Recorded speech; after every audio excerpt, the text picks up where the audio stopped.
for eternal affairs seem to raise our spirits in great despair. Through the ashes of oblivion, quick and unseen like the dragons of spring, for we owe no debts and bow to no king. Every war has its cost and we've paid, won by the bond of the body we made.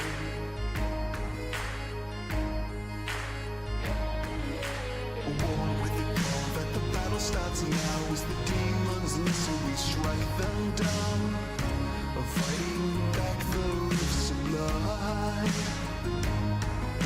Sent from the sky like some angel in need, give them news to strengthen and words to heed. Heaven's bells are set alight, we're knocking on the gates of hell tonight.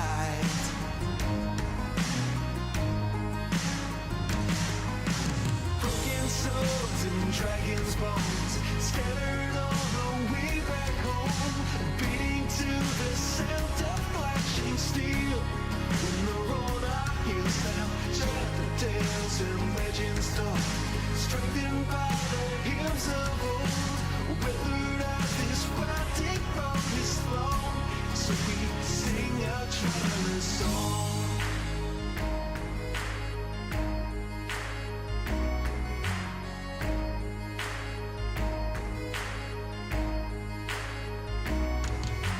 Play out a spell in your sequence of chords to inspire and sharpen our rusted swords, echoing the whisper of the trees. Creep on the path where 1,000 paths fail, from the thick Western jungle trails. Come from afar to set prisoners free, into dark tangled depths from the open sea.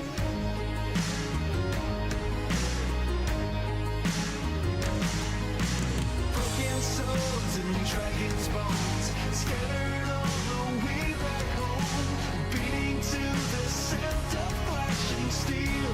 When the road our heels down, shut the tales and legends talk, strengthened by the hymns of old, weathered out this fighting from his throne, so we sing our traveler's song.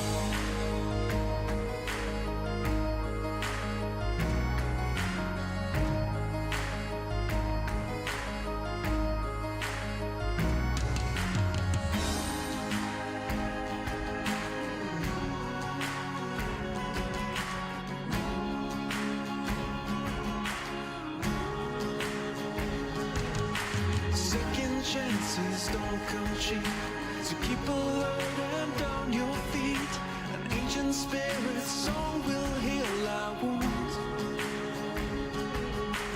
unabashed by our defeat. Spot the bloodstains on these cobble streets, a message to the gods to see us through. Ever heard, yet rarely sung, to raise your voice and praise the sun. Call a new rebirth to keep us strong. Countless souls along the path, lost to fiends and lives of wrath, will return to play our final song.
Aim high, swing hard, leave it out there, no regrets.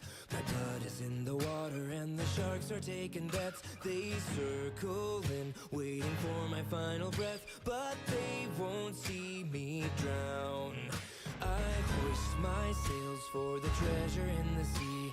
The winds that blow behind me take me where I'm supposed to be. I'm raising hell for the ones who don't believe. Their words can't drag me down. When the wind rips the tide, I will sail, reach the other side. Let the storm roll on wild. I was born for this. I'm unsinkable.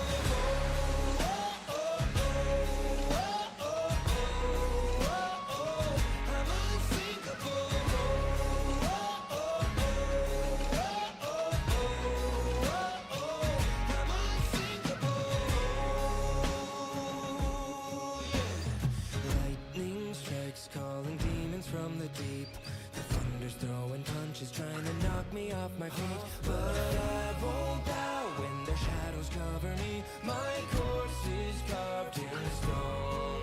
When the wind rips the tide, I will sail, reach the other side.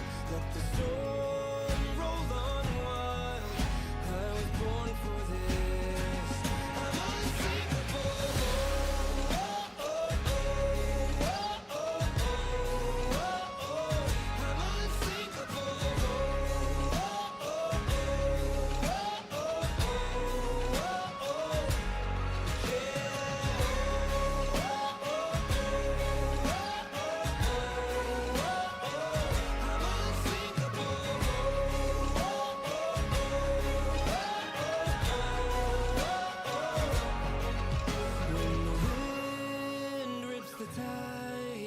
I will sail, reach the other side. Let the storm roll on wild. I was born for this.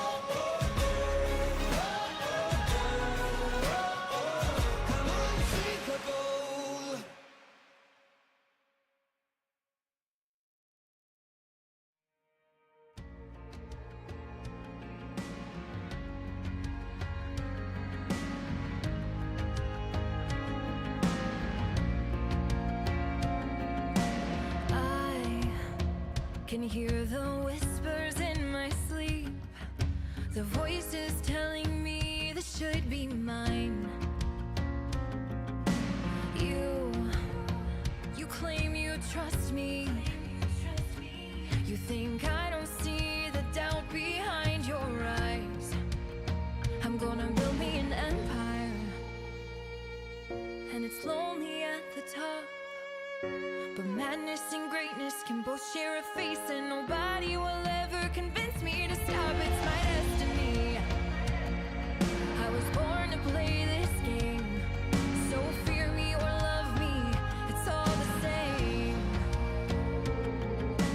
Try to find a chain that I won't break, a price I wouldn't pay for what I want. So you can call me calculating, you can call me calculating. You can say I've lost my mind, you can say I've lost my mind. You can throw me to the wolves, I'll be alright. I'm gonna build me an empire, and it's lonely at the top, but madness and greatness can both share a face, and nobody will ever convince me to stop. It's my destiny. I was born to play this game, so fear me or love me, it's all the same.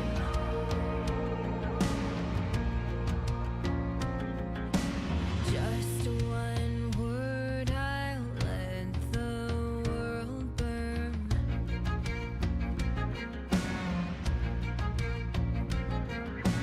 Just one word, I'll let the world burn.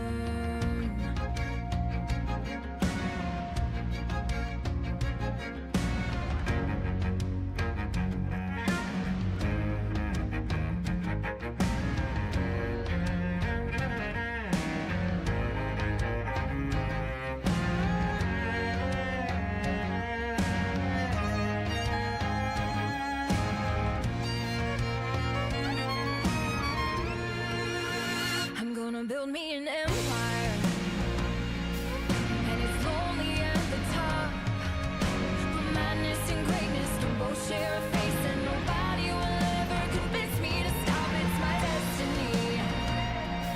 I was born to play this game, so fear me or love me, it's all the same. So fear me or love me, it's all the same.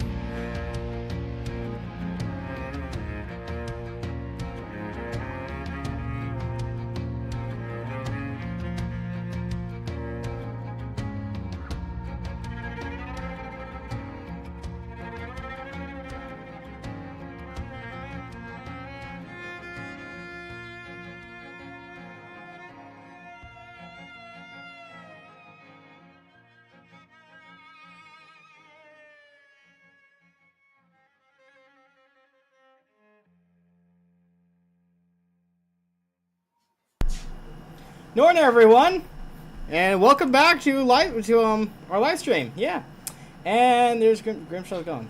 Where'd he go? There he is.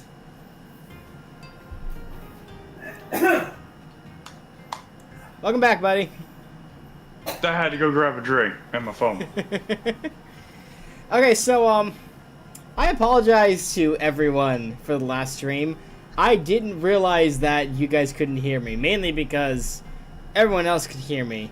It was a little bit of a mishap. We fixed that up. It should be working now. I don't know what I'll do if it's not. Like we tested it right before the stream to make sure it was working, so it should be working. Should be hearing me. But yeah, so quick recap, especially for those who were confused as to what was going on. Basically, we had a lot of exposition, which is it's unfortunate that the exposition episode is the one episode that started not working. Basically, players found out a little bit more about the world around them. They found a few more rumors, including stuff over in Briar Glen. Supposedly, there is a tower that Vlasic Costello owns, and there is also rumors of him having a daughter there, which is what led them on that trip. Grimshaw had a fight with someone. He also started making a few more connections. Let's see. Troxel has his proper license now. What's missing? Oh yeah, they encountered a dragon which got destroyed by a rock. Big bird. 60-foot wingspan bird. Big bird. One in its neck. They finally reached, well, they didn't reach Briar Glen.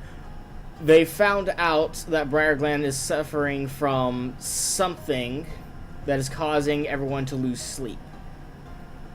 And after making camp and waking up, they turn to see a crypt around the bend and have decided to enter there before heading into town. Because what's the worst that could happen? Cieldra is like, have you heard of the word undead before? We'll just make them re-dead. She's like, I'd like to see that I'd like to see that happens if they swarm you.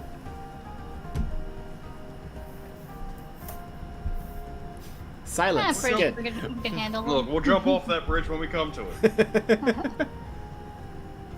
She just kind of looks at you guys and goes, do you guys always jump into danger like this? Pretty much. It's quite fun.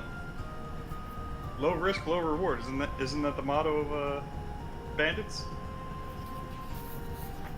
She looks over at Troxel and goes, even you?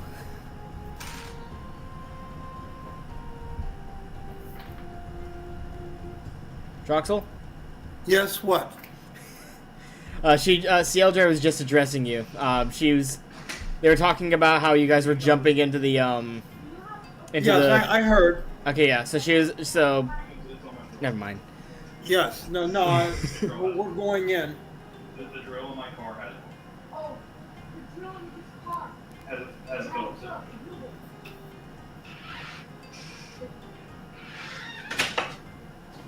Who cooked you today?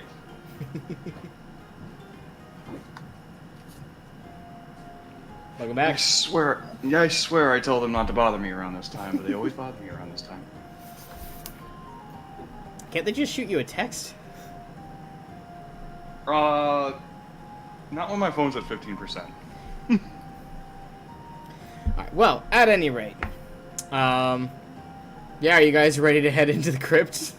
Yes, we are. Yes. Do we have a torch?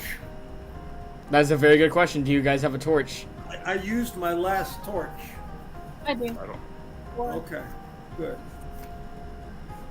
I'll hold it if I think that's most convenient. Soldier's like, okay, so if you're holding the torch, I'll stick by you. Okay. Birds of a feather flock together. Those who can't see in the dark. And she kind of hesitates and goes, actually, do you Let me guys... get this straight. She's coming in with us?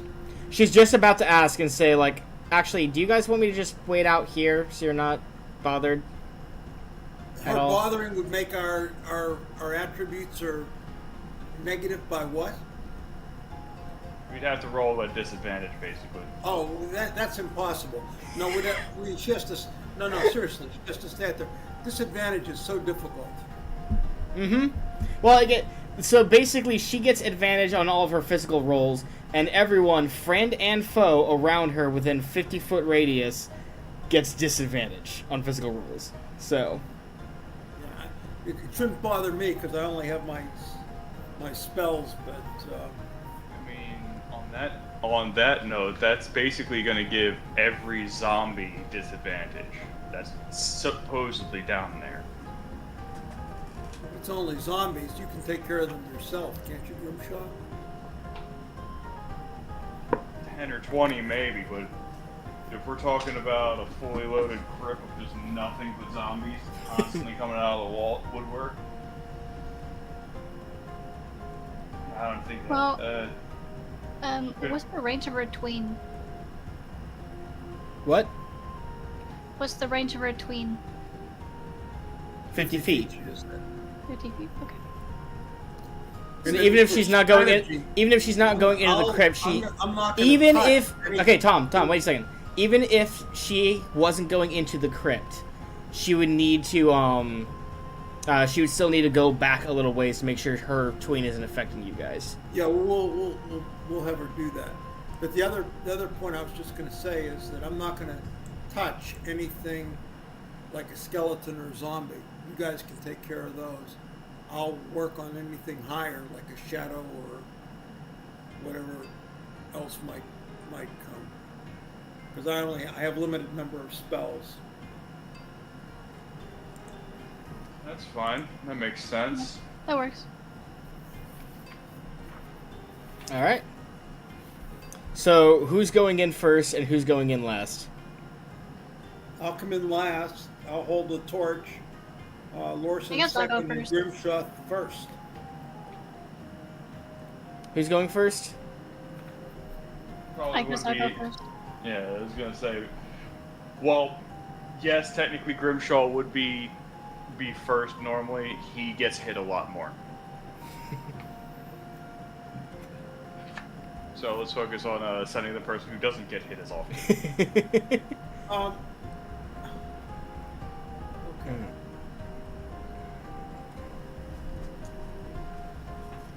The only other thing I'll just mention to the group is I have web memorized. So if we get overwhelmed by zombies or skeletons, I guess I can cast web and slow them down. Okay, that's pretty good. What's the casting time for that? Just so we're all clear. I have no clue. I assume it's segments. It's less than a round. Oh yeah, probably less than a round, but anything above one segment is usually going to be a bit tricky, especially if you're in close quarters. Okay, let me check that out then. Which tier is it? Tier 2 or 3? It's a second level spell, so it would be tier 1, I think. 2. It's tier 2. If it's second level, then it's tier 2. Okay. Yeah, there it is. Casting time, 2 segments. Okay, so not too not too long, but like if you're in close quarters, just time that right. It Okay. gonna hurt. Alrighty, let me grab my map.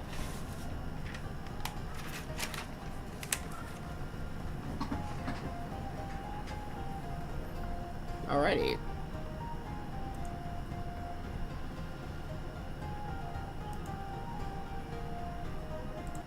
There we go. So,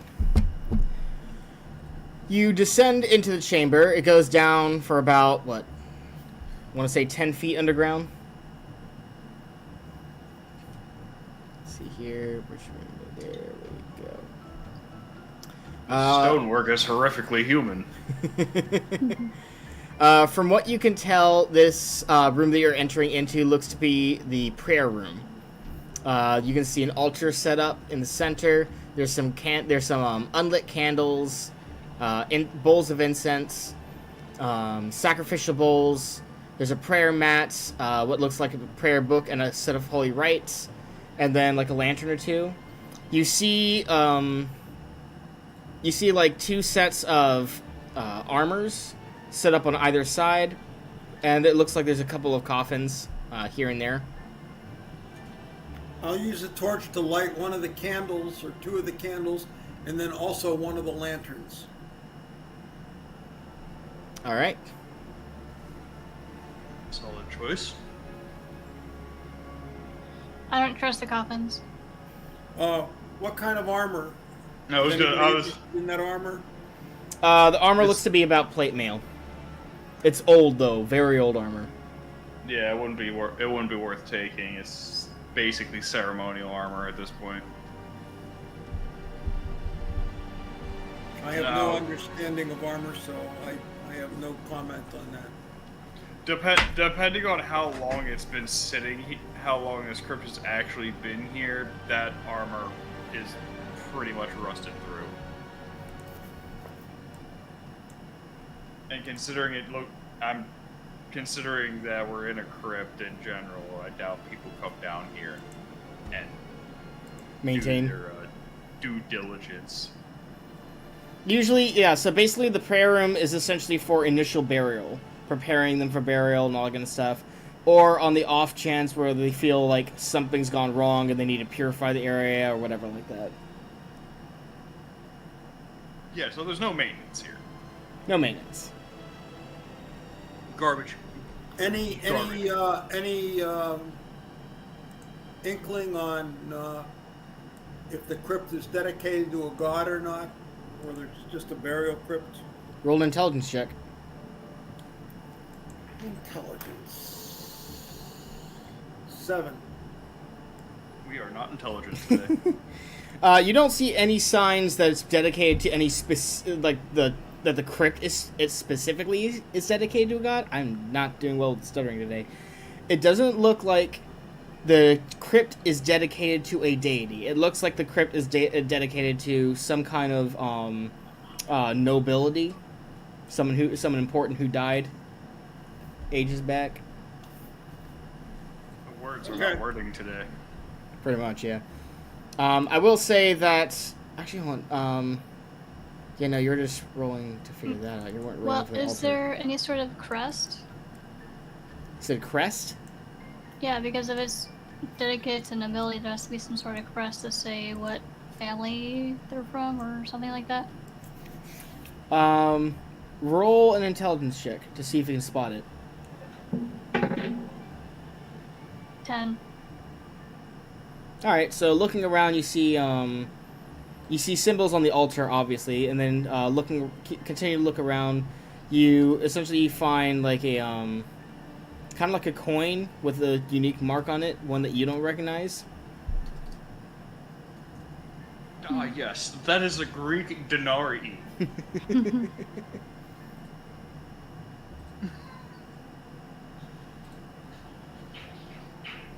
Makes that statement so wrong on so.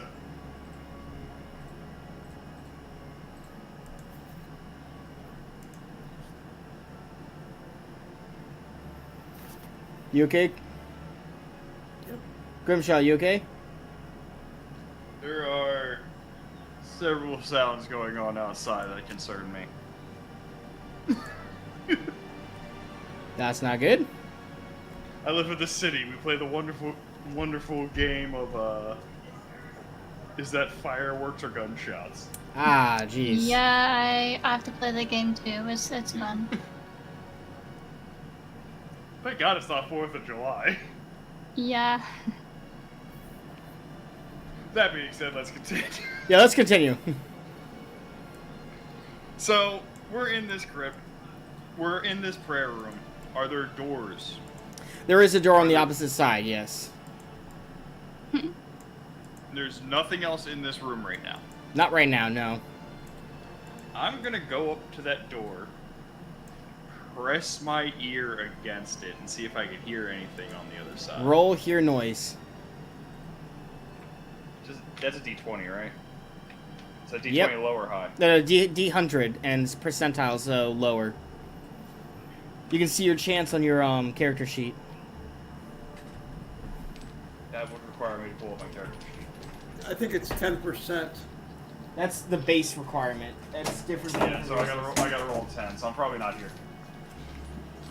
Giorbaggio, but nope. 36. Yeah, that Gotta find definitely failed. I gotta find the other one of those. So I don't hear anything. I just hear the wood kind of groaning behind my ear.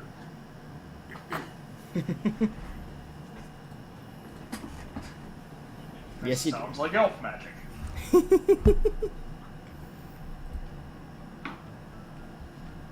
All right. So, assuming we're done in the prayer room, I don't think there's really anything else we can glean from here, unless we want to like inspect the altar and everything. Which I could, but I'm just gonna take the door and open it casually. Oh, you mean the very heavy reinforced locked door? Is it locked? It is locked. Yes, they totally allow anyone and everyone to just wander into noble tombs. Well, yeah. How else are the grave robbers gonna make their pay?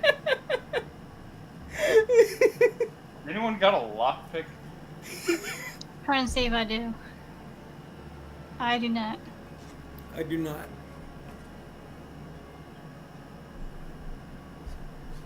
Problem is, if we deface the door, we incur the wrath of the god of the dead. If we do not deface the door, we incur the Well, wrath you'll of know what Baba. god it is. You'll know what the altar is dedicated to.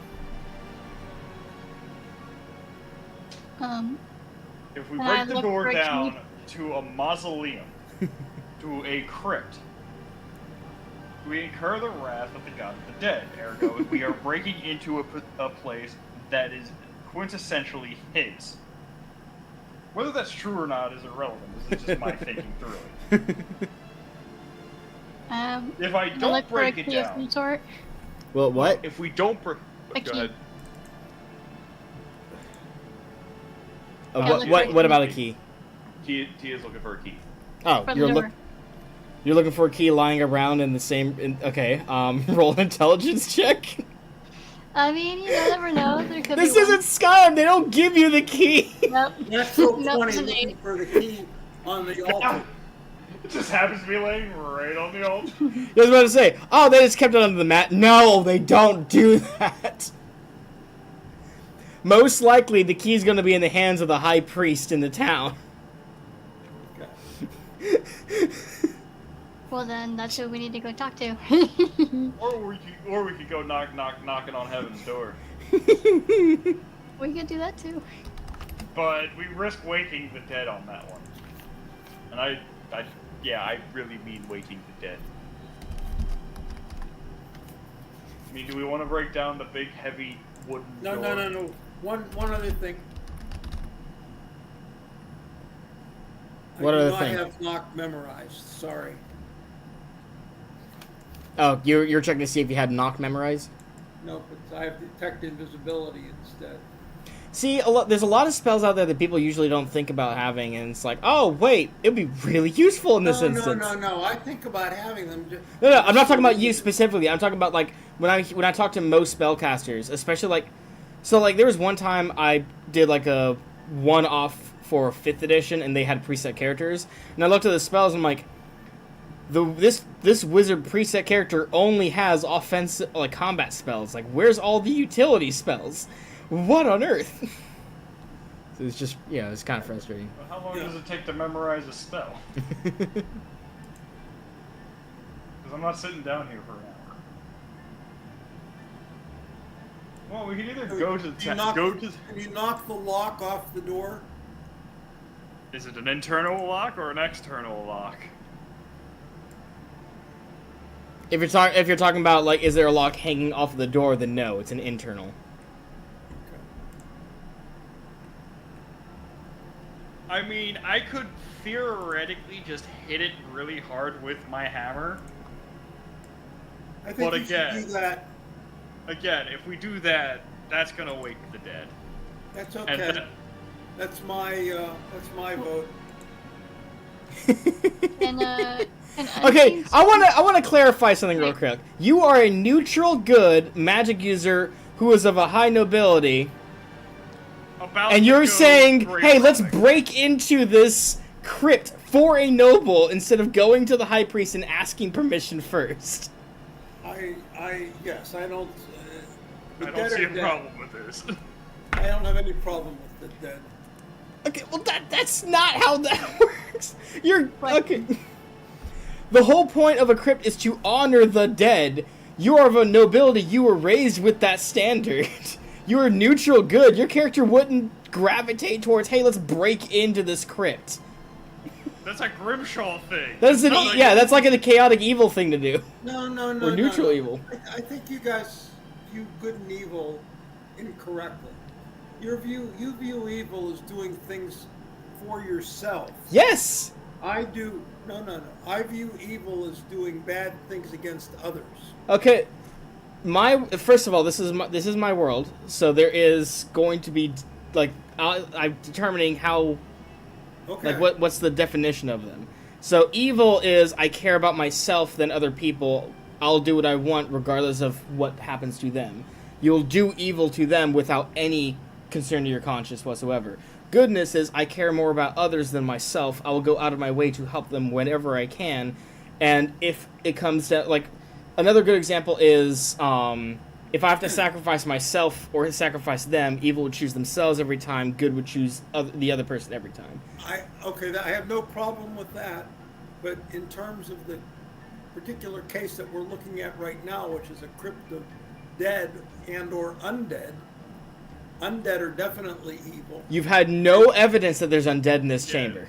That's absolutely correct. And dead are not living and cannot be harmed. Okay, couple things. So, Number one. Okay. You were born into a noble upbringing, which means that on some level, you understand that at least in terms of law, even if you don't believe it yourself, in terms of the law, the crypts are there to honor the dead for various reasons, and you understand that. Number two. Are there specific laws in the land that basically says thou shalt not? What kingdom would ever say you could break into the crypts that we built for these noblemen? Yes. No one's going to allow that. That is not a legal thing you can do. Number two. Okay, then I've changed my opinion. We have to go home. We have to go back to the to talk to the high priest or something. But it's important that you understand this. I'm just saying, it's important you understand this. Number two, it's not a good thing to break into any home, whether they're dead or alive. Like, it's... There's a difference between being dead and alive. No. What? Why? Okay, so why does your character want to break into this crypt? There's no clues leading into here. There's no thing you have to get in here. You just randomly encountered a crypt, and you want to break into it. Why? Okay, there are two reasons. One, if there's undead, I want to eliminate those undead. That's a random speculation. You have no evidence that there are any here. Second reason? That's absolutely correct. That's why I didn't mind breaking down the door with them all.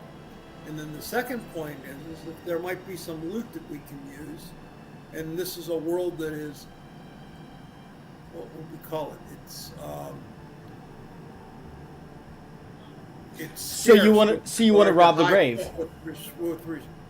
There's a scarcity with regard to high quality goods. So you want to rob the grave, which is an illegal and definitely an evil action. I don't want to rob the grave. No, I'm not talking about Grimshaw. No. Allow me to speak. I don't want to rob the grave. I want to be an archaeologist. No. Okay, first things first. Things back to my museum. Okay, I don't care how you phrase it. I don't care how you phrase it. I don't care. Okay, again, straight up robbing a grave. I don't care if you consider dead to be like that's no. If you're good, you respect the laws, and you respect the laws to some extent. Especially if it's, hey, these laws are meant to help people, it's meant to do good things. But especially as a good person, you respect the fallen. You're not going to just trot over a dead body just because they're no longer a living person. No. That's under the purview of Grimshaw. Yeah, exactly. That's an evil concept. That's an evil mindset. Your whole thing is, I care about other people. Someone cared about this person enough to bury them. I should respect that. The only reason... Years ago. So what? So the people that buried him could be long dead. So what? Okay. We need to talk about alignments for this group later. we need to have a sit down and talk about alignments later. Okay. I don't think I've been playing my alignment that badly. I have had an ulterior motive this entire time. If you just view evil as doing things for yourself, I view that more as chaotic. No, I view good as doing things for other people.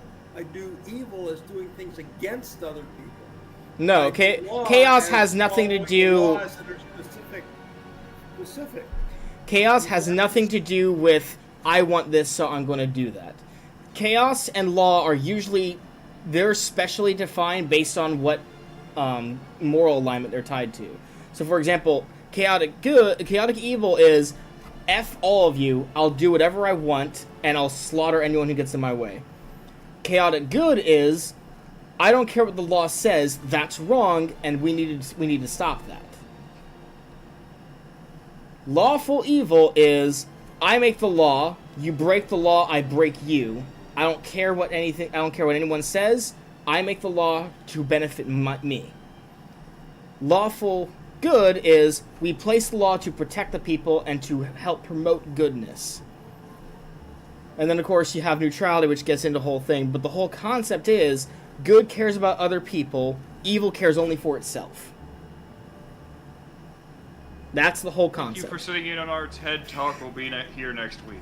I'm sorry, I'm really, really sorry. I didn't realize that you guys didn't... I didn't realize you were going off of a different definition of alignments. And alignment is very important in first edition, so I just wanted to clarify that. I'm sorry for anyone that I upset. Okay. There's no one upset. It's just We just wasted one of Lorsand's torches. That's all. Not a problem. You didn't waste it. You could easily put it out before anything else. Well, I'll put it Whoa. out. what happened to Northside. I was about to say, oh, there we go. Lorsan, your camera went crazy for a second. Oh, well, I don't know. I didn't do anything. Okay. Okay. The Fae have started attacking Northsand. Well, they do not like me for some reason. Huh? They don't like me. I don't the Fae like you. What did you do? Nothing. Spoilers. Alright. What have you done? I did nothing. She's not saying this in character, so you guys aren't having this conversation. Moving on. I know. I do have a question though. Okay? Can Unseen Servant lock the door? No. They can't. They will, well, first of all, you'd need a lockpick to lockpick the door. So, no. Servant. That would be a good use of Unseen Servant. There's a lot you can do with an unseen servant. Like, people don't realize how... Well, that's why I was Super good. asking, so that Yeah. it can be used. You still need the tools to pick the lock, and even then, unseen servant probably wouldn't have, like, a high chance of success. It would probably have the baseline.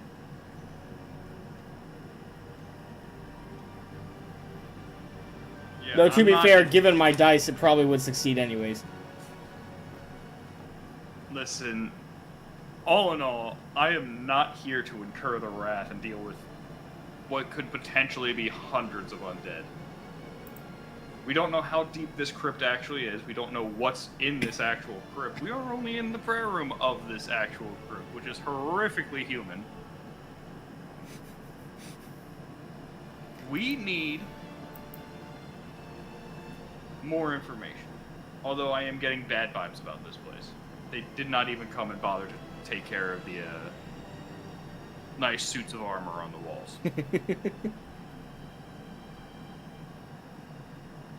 Well, I do have a spell. It's Shattered 2. But I don't know exactly what it does. I'm just gonna look at you cross-eyed and go, do you want to deal with hundreds of potentially hundreds of undead? Because I sure as hell don't. Well, there can't be possibly hundreds of undead here because there's hundreds of undead. That means that anybody else that has gone into the crypt has been toast. And it's up to us to dispose of the undead to protect the general public. I ain't here to protect the general public. I'm here for that sweet, sweet loot. I was just curious is all. But the problem is, they're behind a locked door, and should you break down a locked door in a crypt, that generally makes the gods angry. I can't imagine why it would. You trespass upon their domain, of course they're gonna be angry. Would you like it if a thief broke into your bedchamber in the middle of the night? They're gods. We're talking about long since dead people. Nobody cares. Is this your character talking, or is this Tom talking? I'm just curious. I just can't believe the gods care about that. Grimshaw's supposed to be the irreverent one, but even Grimshaw knows don't mess with that. Mara cares about things like magic and learning. I mean, I just don't Yeah, think but he cares. Troxel, assuming that you are neutral good and you're the same alignment as this deity, they would not appreciate you breaking into a crypt. Allow 100%. me to ask you this: do humans I have a already god? asked if I recognized any of the gods with regard to the altar. I rolled an intelligence check that told me no, but I would have assumed recognized anything related to Alzamara. So I assume that it's not Alzamara or any of the, I want to say, most common deities in our realm, or we would have recognized them automatically. Not necessarily. There's the major deities, but there's also a lot of lesser deities, demigods, and all sorts of stuff. So you don't actually know that. And okay, but how much I don't want to say use the word respect, but how much respect do you have to give a lesser deity, or not even a lesser deity, a demigod, for example? Depends on how much you worship them. Like the general concept is, I'm trying to think. Brother, Using. let me tell you something. A demigod can still punch my skull across an ocean. That's true. That's true. But if you're definitely not worshiping them, if you don't recognize any symbols related to the. Let's put it this way. Yeah. Let's put it this way. Regardless of whether you worship the deity or not, if you do anything that essentially spits in their face, they will send clerics and paladins, or if they're evil deities, they might even send warlocks after you to essentially make you pay for that. Like best example is in Greek mythology in the Odyssey, when they ate the cows of what was it? Not Apollo. It was Helios. I think Helios's cows. Helios. Helios went to Zeus and said, "Okay, so here's the deal: you punish them, or I'm going to move the sun into the underworld." And Zeus went down and killed the entire crew, pretty much. Except for Odysseus. Well, Odysseus was the only one who didn't do that. He came back and he's like, "What the F are you doing?" But yeah, that's the whole point, is regardless of whether you worship those gods or not, if you spit in their face, they will react to that. They will retaliate. Mm-hmm. Okay, so then let me ask a question then. Is it common for gods to interact with people in this world? There's no direct interactions like divine intervention. That doesn't exist in this world. But they will let their clerics know of what you've done and send them essentially to punish you. Okay. Okay. In that case, I think we should move on. Question. Yes. Does Troxel have any fire spells? No, I don't. Are we still thinking about desecrating the dead? Well, I was thinking Because if we're gonna go full desecration, I'll go full desecration mode, but you're not gonna like what happens. I mean, I was just thinking that instead of destroying the door, we could just heat the lock up. But we don't have. His any point is still fire the same. You're spells. still breaking and entering that tomb. This is what his point is. What he's talking I mean, about. Lorson doesn't care. No, I'm gonna. All right. Okay. I'm gonna put this down Grimshot. right now. Wait. No, hang on. Let me finish this. I'm gonna put it to you very simply. We can go full desecration mode, but that's gonna turn this campaign extremely dark, extremely fast. Do you really want to go? Tell you the truth. No, because that's gonna open a door for me. I'm telling you right now, it's going to open a door for me. I'm playing probably the most evil character in our group right now. And we're trying to do a character arc to bring him out of that.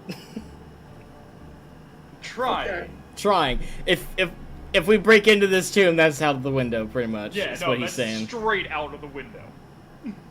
Hmm. Alright. He has voiced his opinion not to want to break into it, and we are still trying to break into it. No, we're good. We're good. We're on our way out. Just gonna go up there, look at Sealdra, and go, door's locked. As you guys walk out of there, Lorsan, you hear a chuckle in your head.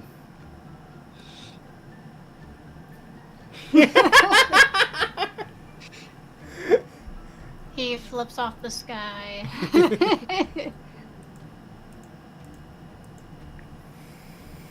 All right, that was a lot that happened in a short while. Yeah, so Nowhere. a lot of lore drop, a lot of information, and I do apologize. I should have had videos out ahead of time explaining the lore of my world, so you guys better understand the gods and alignments and that kind of stuff. And do apologize for not having those videos out ahead of time. Hopefully we won't have that scenario again, or like something similar to that scenario at least. So if somebody again, was but- playing a cleric, then they would anticipate getting messages, if not directly from their god, then from the god's avatar or something like that. Usually in dreams or visions, but yes. Okay. It let's also head off depends. to Like the town higher level you are, the more you'll be like, hey, this person did a bad, go stop them. But yeah. then. Okay, so let's head to the town and try and find the daughter of the mage. Ideal. All right. So Ideally. yeah. So Sealdra is just like. So there wasn't. Sealdra is just like. So you didn't enter the crypt then? Nope, just the prayer room. Probably the smartest idea. Okay. Listen, couple zombies are one thing. Crypts can have hundreds. She is like, yeah. I suppose it depends though. Well, we'll figure that out later when we go get the key. All right. All right, to town. To town. Yes. So you guys continue riding. Very shortly after leaving the crypt, you see down a little ways. You see essentially the entrance to a mine shaft, and you also see the town mile or so away from that. So you're almost there. Is the mine shaft boarded up? It's not boarded up, but it looks like it's been abandoned for about 2 weeks, approximately. Okay, now we gotta investigate that later. Well, don't forget that this whole non-sleeping thing happened about 2 or 3 weeks ago. Yes, that's why we're gonna have to go investigate that. All right. Let's see here. So, as you guys approach the town, there's a couple of things that you'll notice. Let me just pull up the document once I find it again. Here we go. One, everyone is walking very sluggishly, like zombies. All right, here we go. Number one that you notice as you're approaching the town from the outside. There's a bit of destruction on the backside of the town. And when I just say destruction, I'm saying like, hey, look, there's destroyed buildings. I'm saying it looks like there were destroyed buildings, and they've been rebuilding it over time. But the signs of destruction, think scars on a wound kind of thing. Like it How look like old are these scars? It is very, like, you could very clearly see which portions of the town walls were destroyed and were rebuilt.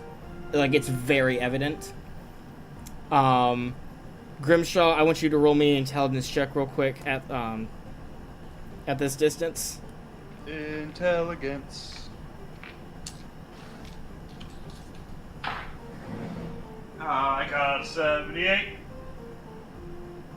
78? Yes. 20-sided die. 20-sided die. I was gonna say, I'm like, holy shit. I did good. Grimshaw and hyper smirk. I mean, round it up, that basically equates to a, Like a 15. no, not 15. Every 75. every 5 is one number, so.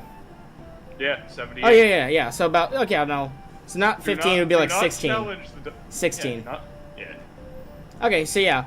We'll just go ahead and use that. So 16, even from this distance, you, with being a dwarf, you can tell that the land around the area that those walls were destroyed is misshapen. Like, there's grass and trees that grew over it, but there's clear indents and what looks like it might be a crater at, like, around that area. And then you can also see the mansion that's kind of raised up on a hill at the back of the town, which looks like it's been long since abandoned. Siege happened here. What else? That's the first thing. The second thing you notice as you get closer to the town is the smell. Everyone roll an intelligence check. Actually, no, roll a constitution check. Constitution check. Oh boy. Let's see. 18. Ooh. I rolled a 7. 7. Grimshaw does not three. do good with smells. You rolled a 3? Okay. 3+1 is 4. So, Grimshaw and Lorsan, you smell nothing but dung. Eh. It's, yeah, The Troxel? average- You concentrate on the smell, being the, clever mind that you are, you start trying to smell for anything specific. You notice that it's not just dung, like you've been through villages before, you know what that smells like. It smells like this is like the residue smell of smoldering dung. Specifically. I don't know what that means, but I'll mention that it smells like smoldering dung. Troxel, do you have what spells? Do you have protection against evil as a spell? Do I have protection against evil as a spell? Yes. I do not. Okay, never mind. The third and final thing you notice as you walk into the place, walking past the half-asleep guards, is the people. So, approximately 20% of them look like they've been suffering from lack of sleep for several days. You see gaunt and pale faces, sunken eyes, shaking hands and limbs. People are unkempt and disheveled. Some of them appear to have lost weight. And you can tell just by their, like, the atmosphere as well as their looks that they're pretty irritable and short-tempered. That's 20% of them. 50% would be like they're tired but not that tired yet. So it looks like it's getting worse for a lot of people, but yeah.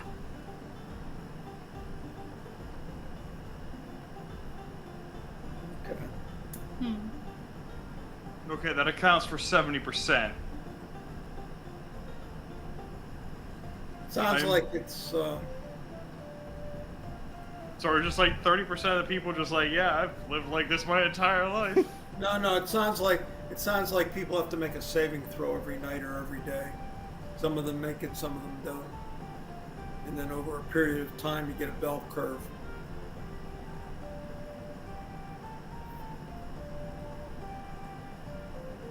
That's fine. Alright. Considering that we're not going to desecrate that crypt right now, but that is an obvious thing we need to do later. Let's go to a local church Yeah. of the Latter-day Dead guy. Figure Yeah, out- priest might have information. Yeah, priests normally handle stuff like this. See if we can't get any kind of handle of the situation going on, because we're not going to find anyone trying to interrogate people right now unless you really want to make the town sad. So let's go to a priest at least. Because I'd feel Is the more town big released. enough to see the various places of worship around? Yeah, you notice that there's a church off in the distance, and there's probably a shrine here and there too. Well, shrines don't have people, do they? Or They usually don't have people stationed there, but there are people who frequently go there for worship. So they could probably, like, even if Okay, you didn't. Let's go to the church first. All right. Let's see here.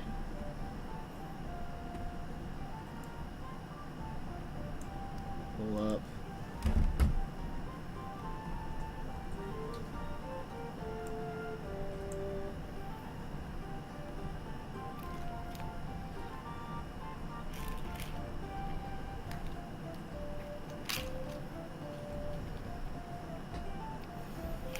All right, so let's see here.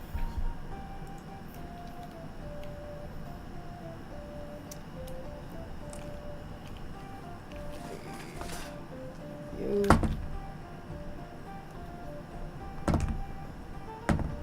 Oh, good. Grimshaw. Yes. As you guys walk, you notice that there's someone who's kind of like watching you from the sidelines. He's not pursuing you. He's just noticing you guys are new in town. He's trailing you with his eyes.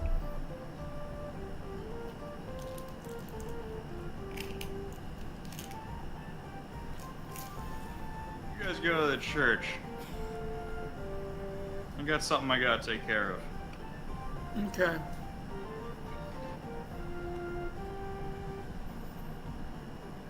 So, I'm gonna offshoot in a different direction. Okay. Sort of towards the way that guy is, and try and circle around behind him. Yeah, I get that.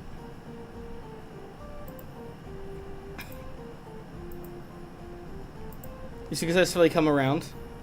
You see him from behind. Is he still seeing me? Nope. Tap him on the shoulder. Turns to look at you. Hey. What you got your eye on there, Chief? Just keeping an eye out for any newcomers. Try to keep track of that kind of thing. Even in Right. these kind of times. These kind of times. Yeah, with the curse Okay. going on. Oh. Well, curse, plague, whatever people want to call it these days. Can you tell me any information about it? When it happened? What happened that day, if you knew? Things Personal started view. happening about 3 weeks ago. A couple of families started losing sleep. No one thought much of it at first. Until those same people started to lose more and more sleep, and more people started falling into the same effects. And then people started screaming in the middle of the night from nightmares, and they just got worse until they kept losing sleep. And it's kind of grown. That's literally all everyone knows. No interesting little tidbits, nothing you can tell me? No. Nothing, friend. Oh, friend. What do you know about either the mines or that abandoned castle, or the abandoned manor up on the hill there? Well, the mansion? That's been abandoned for a couple generations now. Used to be home to the nobility who ruled here, but they, met an unfortunate end. You got time for a story? How much you willing to pay for a story? Hey, for a story? What are you, a bard? It's like, no, but we take whatever chance we can to make some money around here. if you hadn't noticed, due to all the lack of sleep, production and manufacturing has been down quite a bit, and therefore we need to make money wherever we can.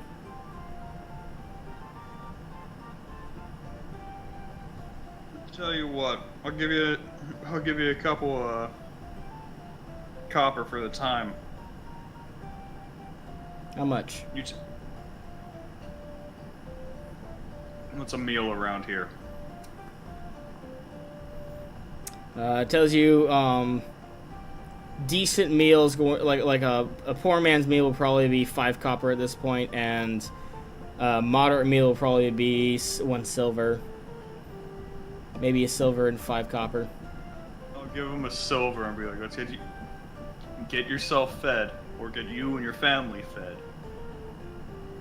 You tell me any information that you know about the manor or about the mine out front.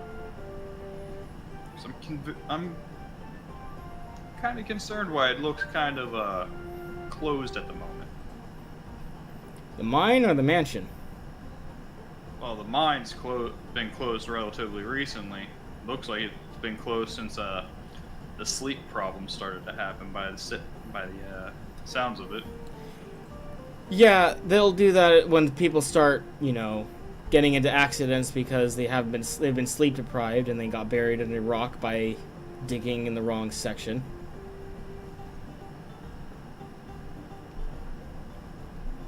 All right. He says as he flips the silver and pouches it.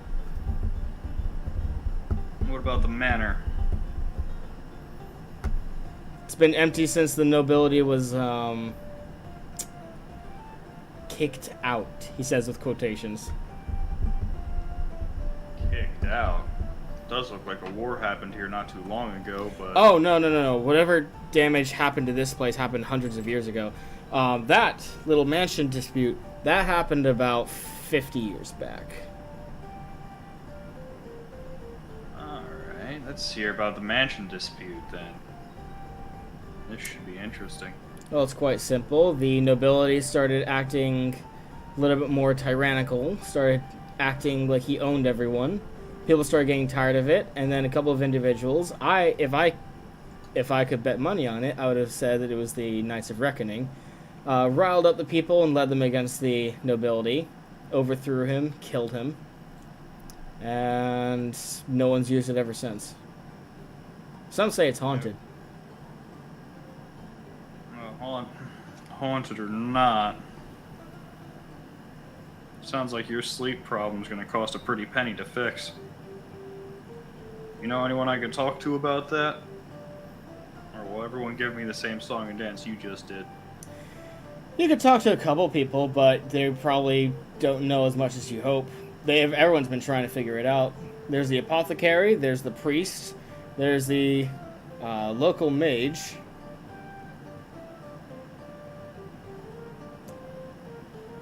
Alright. Sounds good. You see him holding out like his hand, kind of like as he drifts off.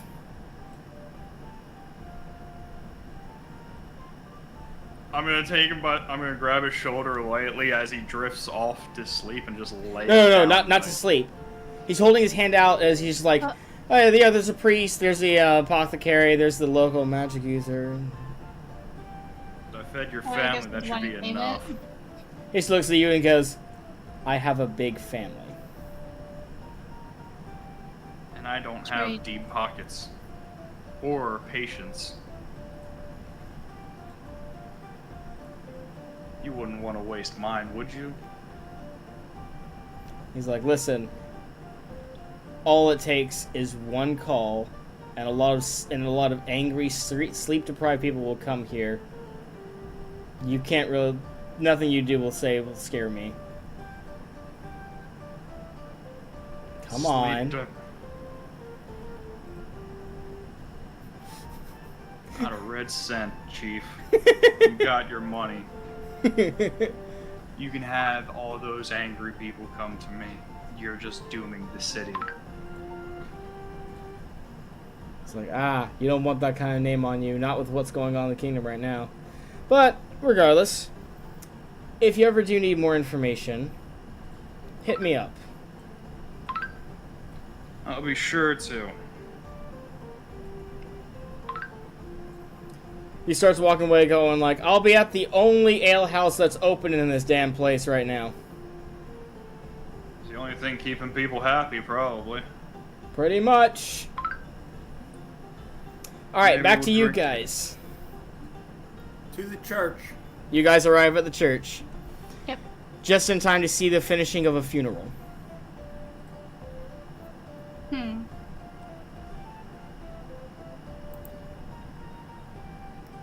Wait until the funeral activities are finished, and then go up and talk to the cleric. Alright, you arrive at the head cleric. They kind of look up. They look a bit tired as well, and they're just like, oh, newcomers. How can I help you? A couple of things. One is we're looking into the sleep deprivation problem in terms of its cause and how we can fix it. And then second is we'd like some information with regard to the crypt outside of town. What do you know about that? It's a crypt to past nobilities, the founders of this town. To the best of your knowledge, it has nothing to do with the sleep deprivation problem? Absolutely not. Nothing to do with it. Well, So who was the founder? nothing happened there in the last 3-4 weeks? Not in the crypts, no. Well, what did happen where? As far as I'm aware, the only effects has been in the village. It's in the town itself. Happened 3 weeks ago. Who was the founder of the town and the city?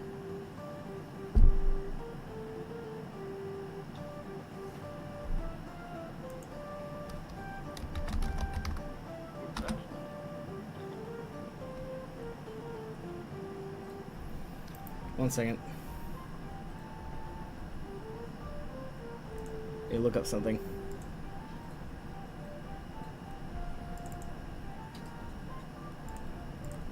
Also, will the cleric know where the incidences started happening? Like where in the town? He tells you they were scattered. Do you know of a specific location we can visit to try and ask someone? Roll a charisma check. Oh, do This has to be 100, right? Yep. Friends are dead. Kill them all with my own hands tonight. 81.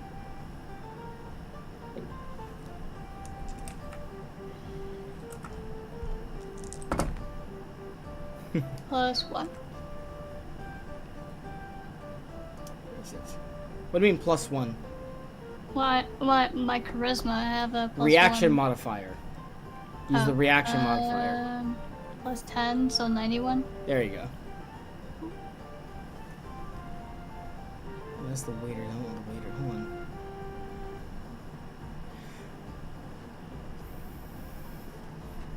I'm sorry. I'm trying to make sure I get the right family.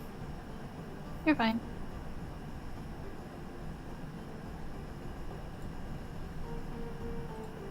We're gonna go knock on people's doors. Hi, we're selling drugs. No.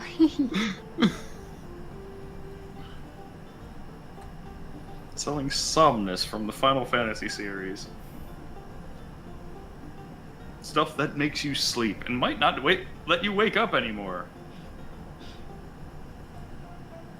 Doesn't that sound divine? Okay, there we go. Farinol Dalwell essentially was the founder. One of the Troxel, you'll recognize the name Dalwell as one of Alverdan's noble houses. How do you spell that? Okay. Ferinal, and then Dawwell.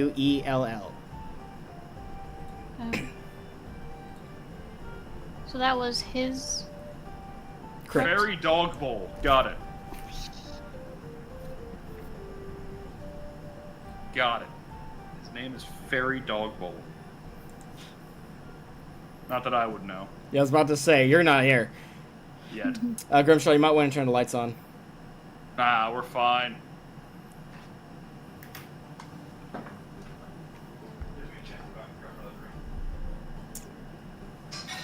So yeah, he gives you the answer, and it looks like it looks like he was just tired. That's why, like, you had to roll the charisma check, because the more you press for answers, the more irritable he's probably going to be getting. Okay. So what was the name of the family that we're going to? What? You were looking up a name of a specific family. I was looking up the name of the family of the guy, the founder. That's what you asked me for. She also asked about families we can go visit. Okay, you Yeah. asked that while I was looking, so I didn't notice that. Okay. He tells you he can't tell you the names of the people who all this all started with, because they weren't really paying that much attention at first. But he can now give you a very long list of families you can talk to who are under the effects of what's going on right now. Okay. So I guess we now have a map of all these little dots of who we can go talk to, right? Pretty much, yeah. Okay. Troxel, did you have any questions for him? Or any No, more? not really. I think he basically told us what he knew. Well, if there's nothing else, I'm going to return to my duties. He and two other clergies start walking into the church. I'm sorry, two other clerics of the same god. Oh, what god was he? You never asked.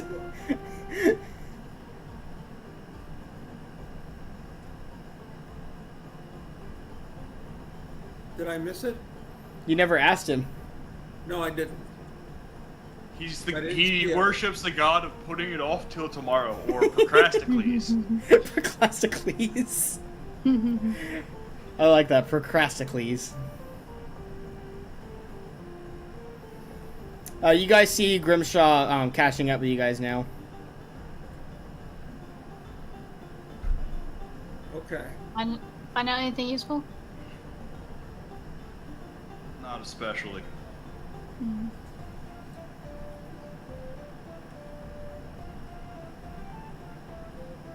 Well, we have a contact for the future, and that's good. It's always friendly.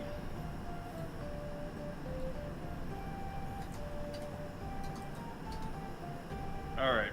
Anything good here? Well, we have a list of people we can go visit. Lorsan Ask shows questions Grimshaw from a them. long parchment with a long list of family names. Yep. Wow, that's like half the town. Easily. 3 weeks ago. Mine shut down 2 weeks ago.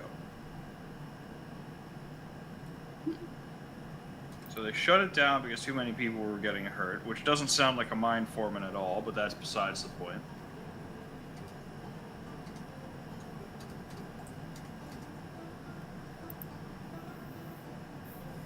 It's less that they closed it because, oh no, the guys are getting hurt, but more of like, we can't make any progress like this when half the crew is like unable to do the work because they're so exhausted. Yeah, it's fine. I'm not gonna argue it. I'm just saying, like, in the back of his mind, it's like if a dwarven foreman did something like this, he'd be laughed out of the mine. Dwarves would keep working until they died. I'd be happy to do so.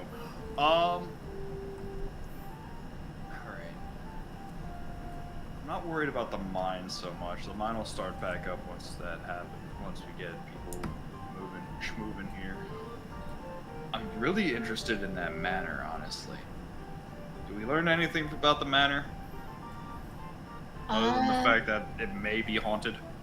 I mean, we learned the name of the person, the founder of the village. Oh yeah? What's his name?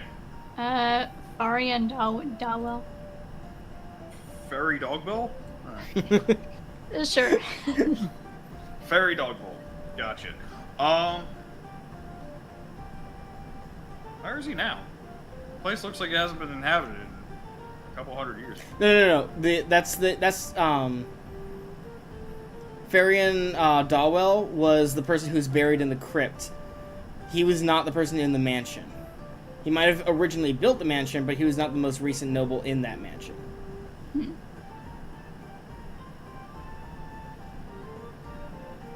what you're telling me is we need to go back to that crypt. But we're gonna do that later. Well, we again, can investigate the mansion. you guys keep talking about the crypt. The crypt's basically just a crypt to the town's founder. That's it. Yes. But he important. And he gonna have important stuff. No, I'm joking around with that, by the way. And we're gonna go probably to the Haunted Mansion. Sorry, Disney, we're taking this over now. If you guys do want to go to the Haunted Mansion, is it okay if I request that we put that off for the next session? Next session, so that we can do it. We can do that as the Halloween session. Sure. That would be good. That's good. That's fine. Although, I'm gonna warn you, if we do the Halloween session next session, there is a very good chance I am not gonna be the same person.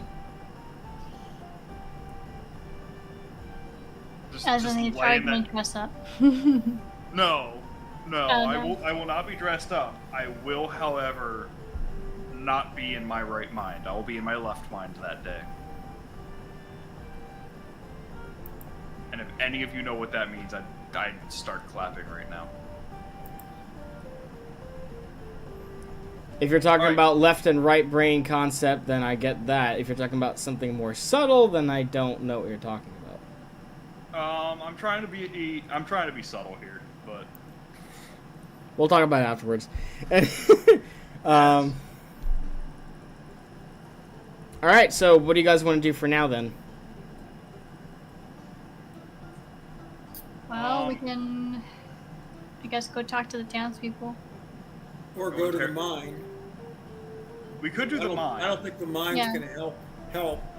No, I don't think it is either. But we can go to talk to the townspeople. We can solve some of the violent crimes that have been going around the town. Because every town's got to have some sort of knowing do board of things we need to get done. So we can always do side quests, basically. Like my whole life is.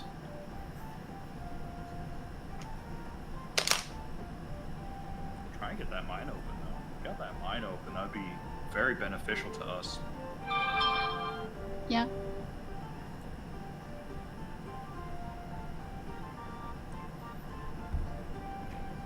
So where are you headed next? One of the dots, one of the bullet points on that giant list of people. All right.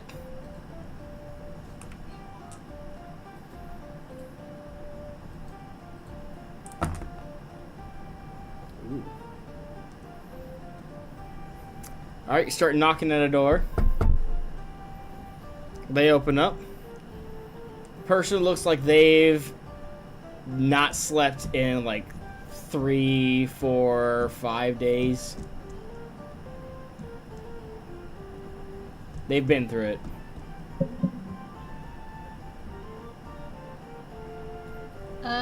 Is it a sir or a ma'am? What do you want?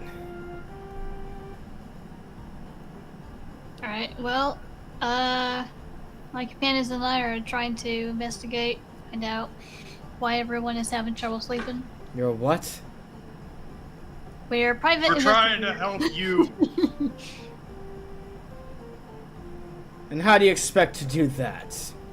Well, I got one of two things. A, we can solve the problem at the source, or B, I can punch you until you go to sleep. Which one do you want? Oh, you want to threaten me, do you? You took a bad tone with me first. I'm just telling you. At this point, I'm trying to find the source, and you're just yelling at me. You're giving me lip. I'm here to help you. Come back when you've solved this thing. That's how you can help me. We're trying to come back when we solve this thing, but the problem is we can't do that without any sort of information. What in the world could I give you? I don't know, weird happenings that happened on the first few days when you are having the sleep disorder. And besides the entire place going to the plague. And what plague is that? Whatever this plague is that's making us lose sleep. We need more information to get into, to figure out What? how to fix it. If we don't have the information, we can't help. Sorry I wasn't able to help. Slams the door on you. Wait. I'm gonna knock on the door again. Oh my god. Roll a charisma check with a negative 50. Oh no. Well, that's a 16, so. Nope. Negative 34. Lorsan, what's your AC? Oh no. What is my AC? Let's see. 2. Oh my lord. Guy opens the door, and despite Lorsan's quick reflexes, you are stunned as the guy throws his fist out and punches you in the face, knocking you onto your back, and then shuts the door again. Well, he has a good right hook, I'll give him that. Truly unfortunate. 2 points of damage. Alright. Okay, next person, I guess.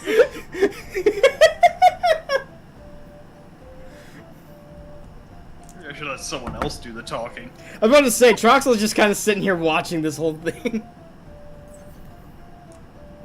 This isn't getting us anywhere.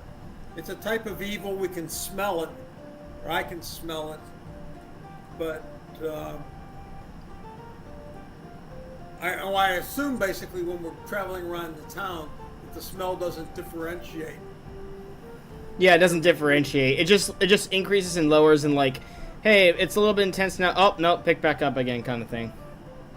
Okay.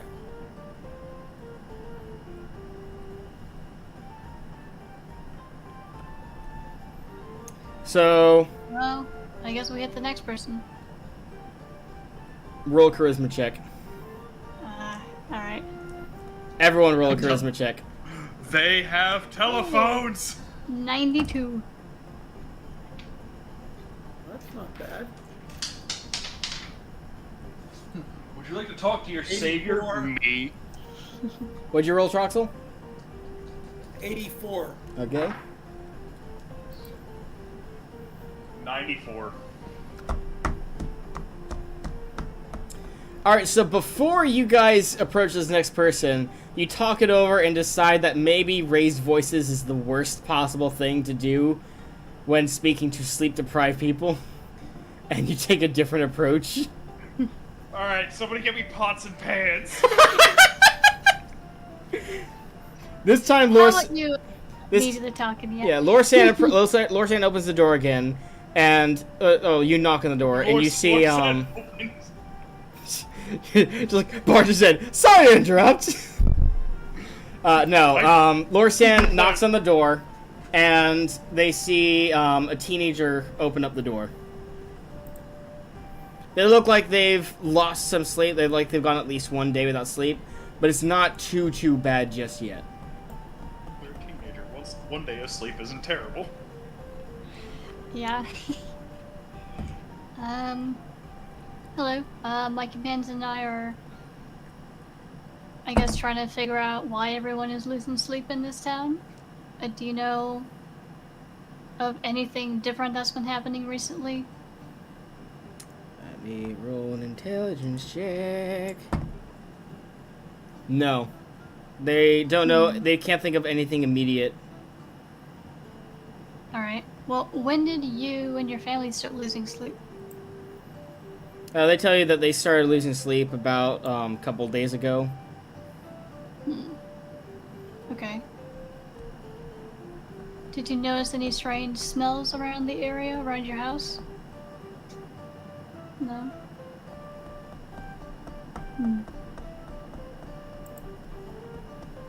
Do you mind if I come in and take a look? Mom? With your high roll, you're able to convince the mom to let you guys enter the house and just kind of look around. Though she is keeping a watchful eye on you.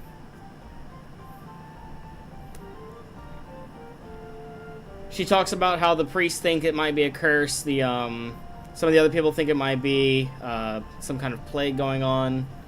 She asks you guys what you think it might be.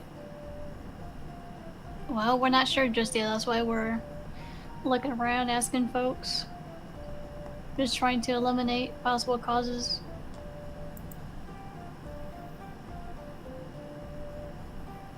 I've been hearing talk about it being the fault of some little bad girl.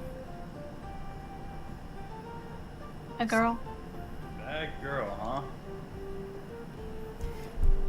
Now Oh, that's you're new in town. I'm sorry. Yes, but we're new. We just arrived here. There's this little girl. She usually didn't come here very often, but her father moved out. Practices that awful sorcery. There's a lot of people who think that she might have done this as a prank or something. Oh. So the daughter of the mage? Are you asking me, or are you asking the woman? I'm asking the woman. She just kind of looks at you and goes, "If mage is a fancy word for that horrible spellcaster off in the tower outside of the town, then I guess yes." Where does the daughter live? She's like, well, she's like, well, she technically lives in that tower, but she's been staying all over the place in the town recently. She just keeps babbling on about random stuff and trying to help people, but no one wants her help. They don't want her casting. What's her name?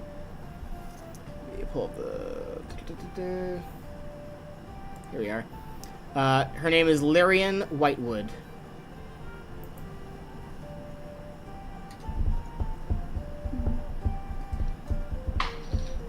So that's Lirien, and then Whitewood.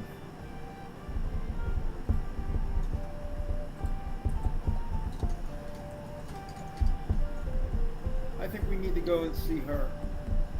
At this point, yeah, she's gonna have probably the most information about it. That was one of the things we were going to do anyhow. Yeah, but we were gonna try and solve the problem here because it would have made the job of finding her just a little bit easier. But hey, guess what? Made the job easier anyway. She tells you that if you're like during the daytime, you can hope you could run into her, but your best chances are finding her at the ale house during the night hours. She likes to hang out with other people. As most people do when they go to the ale house. She's like, yeah, well, that's not most days these days. These days, people just go to the ale house to forget what's going on. It's usually extremely crowded because it's the only one open right now.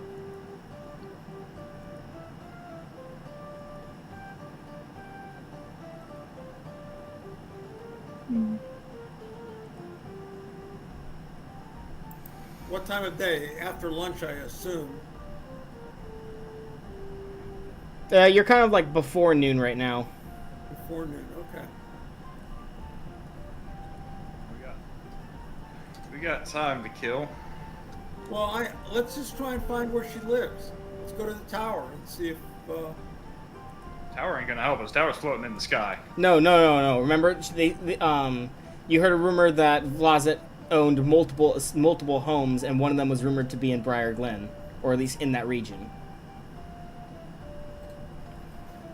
That's the tower this woman's talking about. Go all the way there just to come all the way back here. Wait. Depending on how far away it is. Well, It's let's go possible. to the inn first, get some lunch, and ask the people at the inn if they know where she's staying. Well, if you want to go to the inn, that's the Bopping Badger Inn. That's the only one open right now. Okay, we'll go to the Bopping Badger Inn. Since the lady can't give us any more specific information. All right. Do you guys agree? Yeah, there's no other recourse for it. I mean, we're not getting anywhere with the townsfolk, it seems like, even... Yeah. They're kind of shrouded in like folklore and rumors and gossip and all sorts of other stuff.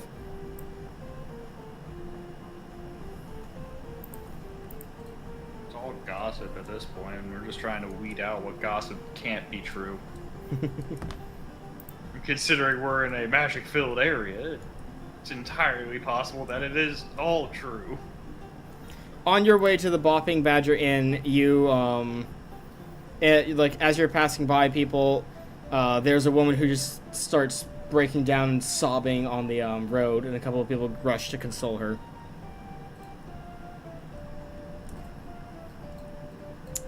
Troxel and Lorsan, if you take a look her way, you notice that she's the same woman who was like at the funeral earlier. Okay. Let's go over and see if we can help and express our condolences and find out what exactly happened. Grimshaw, do you go with them or do you go straight to the inn? I don't know this woman. Alright, he's just like, alright, I'll see you guys at the inn then. Bye. Have a good time. Well, I mean, Larson is just going because he wants to find out if she knows any information. No, that's and we need to find out, exactly what the problem is. Yeah, information. So you guys approach her. How do you initially speak to her? I'll do the speaking,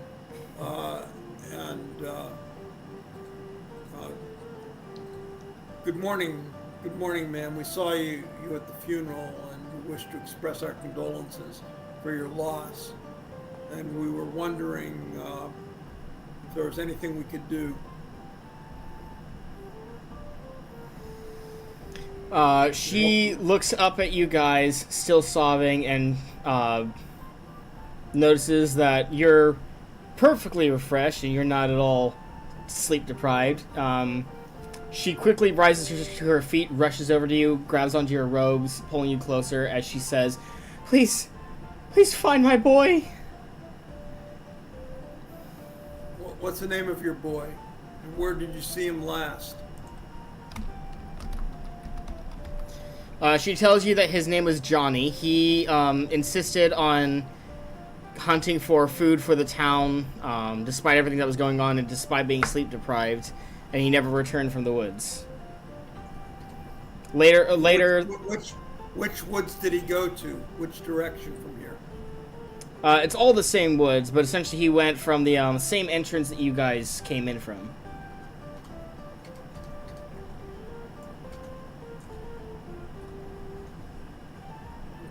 I take it he wasn't riding a horse, he was just on foot. Did he have a bow? He did have a bow, yes. Did he have a favorite place to hunt? Are you aware of any of that? She has no idea. You can tell it's more of like her not able to recall that information right now, given that she's A, inconsolably grieving, and B, she has lost sleep, so.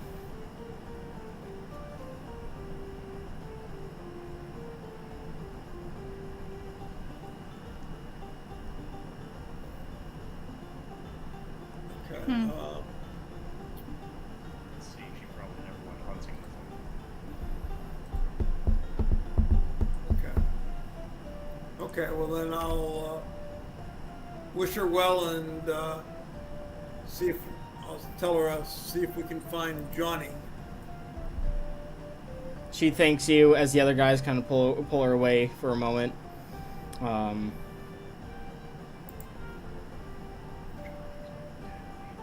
Yeah.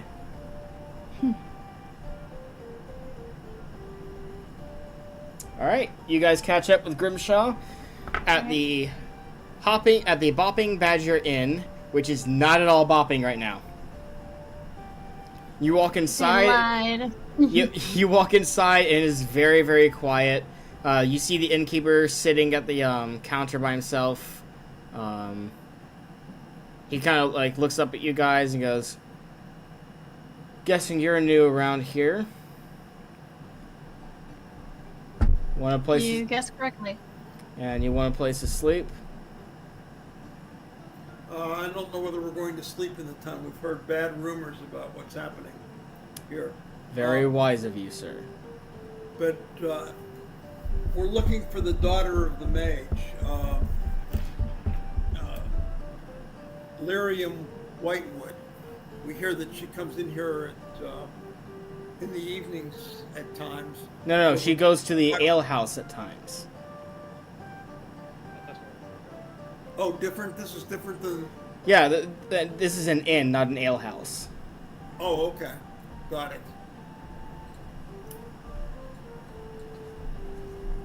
Do you know where she stays when she's not at the alehouse?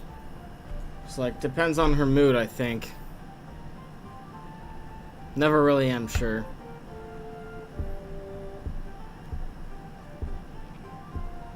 Guess you don't know where she is currently, huh? No one really knows where that brat is. Well, what does she look like? Animosity towards her. Tells you that approximately she's 4'6". She has long blonde hair that's usually braided. She's always wearing a beaming smile despite how frustrated everyone is. Has earthen brown eyes. And then she usually wears a dress. She wears an undergarment dress and a normal dress over that, as well as a she wears a few colorful clothes for vibrancy and wears a red cloak, and she also has a satchel. That's pretty Lord Red Riding Hood, got it. Okay, so Troxy, you say that's pretty detailed, and he's like, yeah, we can't... Yeah, she keeps stopping in and talks to people, and it's really hard to get her out of your head when she's approached you enough times.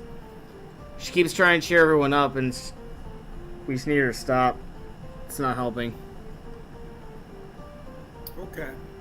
Someone's got to be the life of the party at Thank times. him, and we might be back to sleep, but we'll see. And we'll I highly doubt it. head off towards the tavern. I assume that we can see the taverns. Is it near the inn? Well, all the taverns are closed. You're looking for an alehouse specifically. I'm looking for the alehouse. So So you're gonna have to ask around for the right alehouse because there's a lot of closed alehouses. You don't know where the only one that's open is. Oh, okay. Well, So- as people are walking on the street, we'll ask them. Roll a charisma check. Where can I get a With where a can I get a negative 20. drink around here?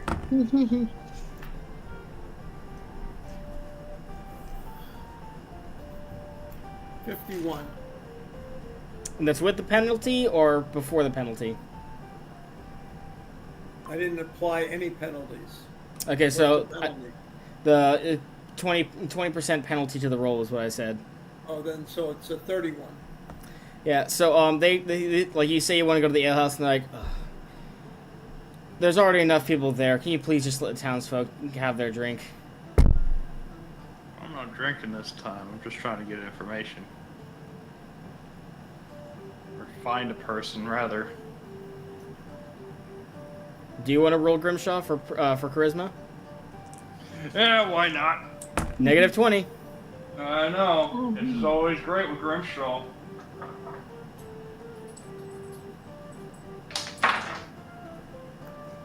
$55. Ooh, okay. With or before the penalty? With. Okay, so you beat her. You beat them by 2. Phenomenal. They give in. They give you directions to where the alehouse is, and we're going to pause there because we're at the breaking point. I think. Okay. 5:30. 7:01. It's a good time. Nap time. Yeah. All right. I'll see you guys in 15 minutes. Okay.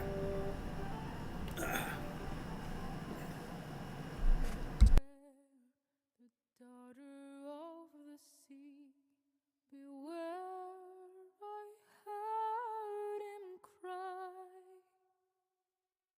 His words carried upon the ocean breeze as he sank beneath the tide.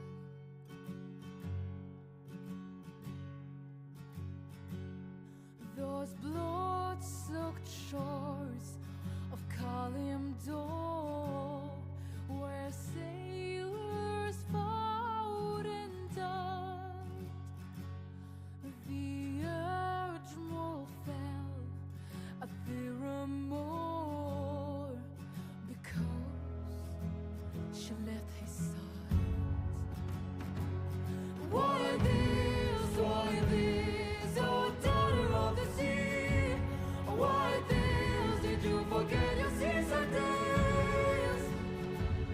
Always the pride of a nation's eyes. How could she go astray when she did flee across the ocean deep? The Admiral followed west. What else but sail to save a daughter's life and pray she still do brave. But there he found upon those distant shores enemies upon the rise. But when he faced the savage foes, his daughter stood aside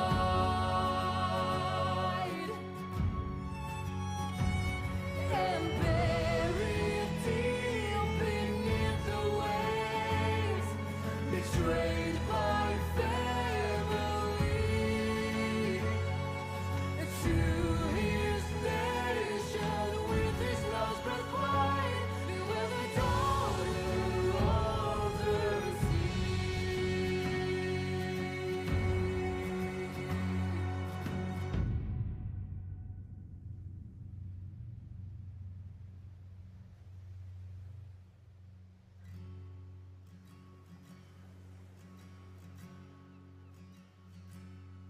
I heard across the moonlit sea the old voice warning me. Beware, beware, the daughter of the sea. Beware, beware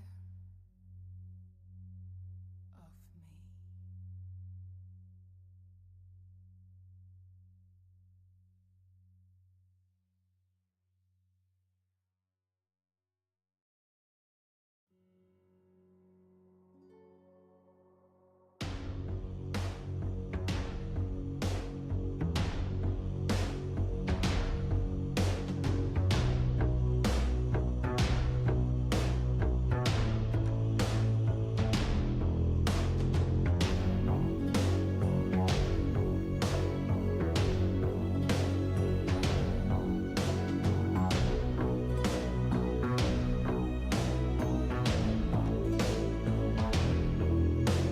Rumors heard from a little blackbird, the edges of a prophecy, the pieces I have learned. Said the daughter of the reaper has been searching for the keeper, and I feel she'll let me burn. Locked tied up in the tower on top of the domain of humanity, the godhood that I've earned. When you're holding on to me, see the balance may return. When you're sinful to the bone, unholy, and you've claimed yourself a throne, like me, wield power of your own making. God hunter's gonna hunt you down. If you're something more than flesh, asunder, and you've taken on the rest to end it, and she'll find you in a dream, tormented. God hunter's gonna hunt you down.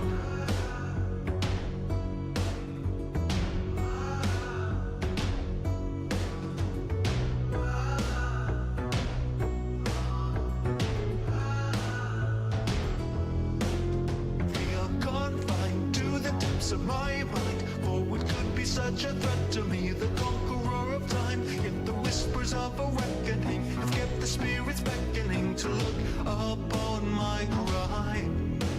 Blood and war, when the world is no more. She's been watching for a century with hatred and with scorn. If you know the hunt is coming, then you hide or keep on running, 'cause she's slain the gods before.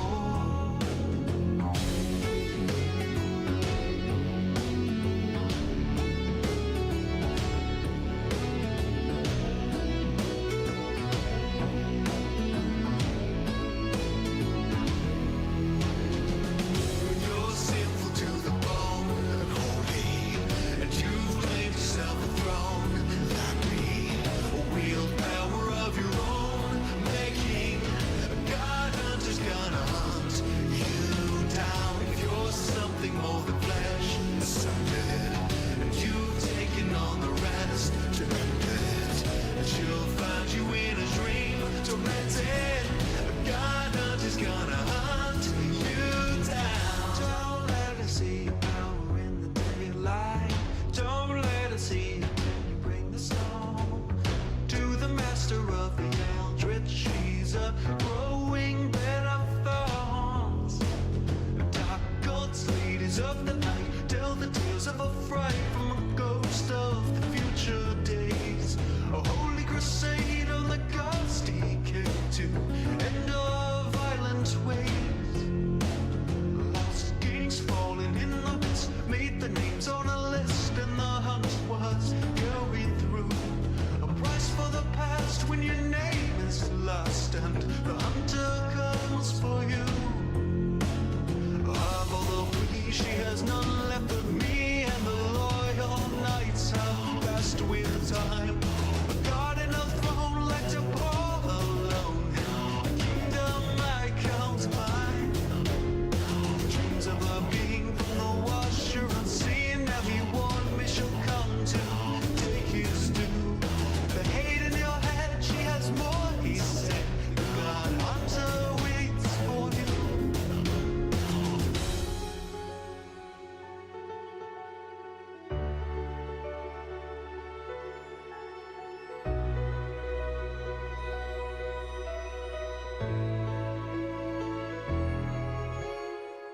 When you're sinful to the bone, unholy, and you've claimed yourself a throne, like me, wield power of your own making. God hunter's gonna hunt you down. If you're something more than flesh, asunder, and you've taken on the rest to end it, and she'll find you in a dream, tormented. God hunter's gonna hunt you down.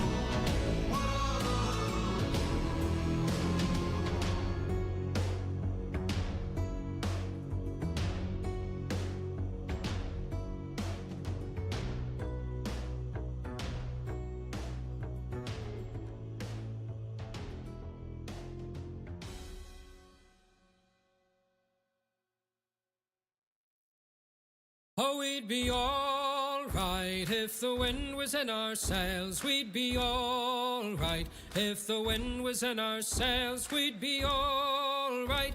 If the wind was in our sails, and we'll all hang on behind, and we'll roll the old chariot along. We'll roll the old chariot along. We'll roll the old chariot along, and we'll all hang on behind. Oh, we'd be alright if the northern water's clear. We'd be alright if the northern water's clear. We'd be alright if the northern water's clear, and we'll all hang on behind, and we'll roll the old chariot along. We'll roll the old chariot along. We'll roll the old chariot along, and we'll all hang on behind. Well, a dry sock below wouldn't do us any harm. Well, a dry sock below wouldn't do us any harm. Well, a dry sock below wouldn't do us any harm, and we'll all hang on behind, and we'll roll the old chariot along. We'll roll the old chariot along. We'll roll the old chariot along, and we'll all hang on behind. Well, a leave for the shore wouldn't do us any harm. Well, a leave for the shore wouldn't do us any harm. Well, a leave for the shore wouldn't do us any harm, and we'll all hang on behind, and we'll roll the old chariot along. We'll roll the old chariot along. We'll roll the old chariot along, and we'll all hang on behind. Well, a pint of black stuff wouldn't do us any harm. Well, a pint of black stuff wouldn't do us any harm. Well, a pint of black stuff wouldn't do us any harm, and we'll all hang on behind, and we'll roll the old chariot along. We'll roll the old chariot along. We'll roll the old chariot along, and we'll all hang on behind, and we'll roll the old chariot along. We'll roll the old chariot along. We'll roll the old chariot along, and we'll all hang on behind.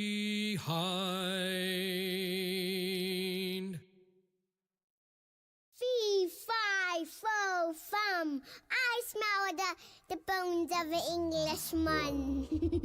Fee-fi-fo-fum, crossbone swords and a bottle of rum. Yee-fi-oh-hum, no rest for the lily-livered pirate scum. From the dawning of the day to the drowning of the sun, no rest for the lily-livered pirate scum. Salt on my tongue from the spray of the sea, drunk on the sun beating down on me, bound for a treasure that's never been seen, where dead men lay their bones.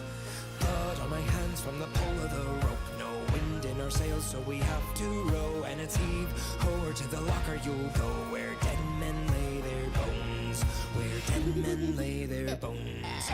Fee-fi-fo-fum, crossbone swords and a bottle of rum.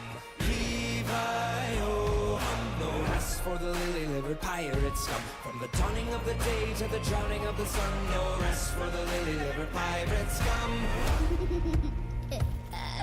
Shapes in the shadows wanna swallow us whole. The roar of the kraken tries to pull us below, so it's heave ho, to the locker we'll go, where dead men lay their bones. Captain Jack throws another one back. He finishes a bottle while we're breaking our backs, so it's I cap until we give him the sack, where dead men lay their bones.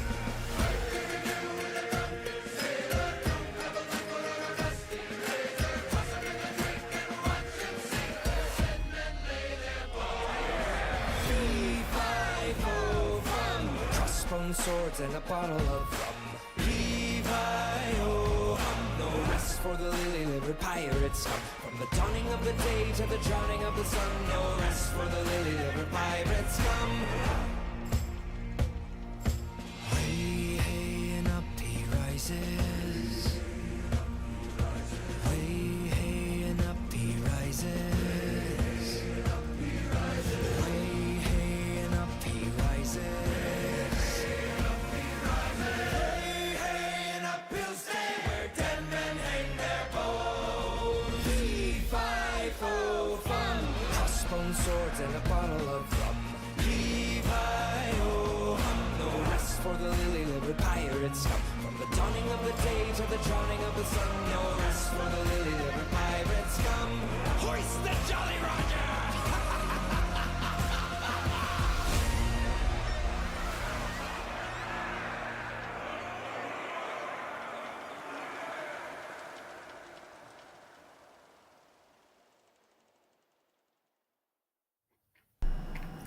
Welcome back, everyone.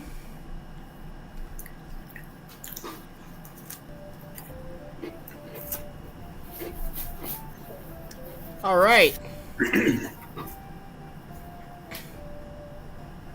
So I think we left off with you guys heading to the ale house, right? Yes. Correct. All right, sweet. So there appears to be a great deal of people kind of like crowded, like waiting outside, leaning against the walls, sitting and leaning against the walls, just kind of waiting for there to be room to go in. Oh, so there's a line. Nobody with a red cape, girl with a blonde hair and a red cape, I trust, standing in line. Nope.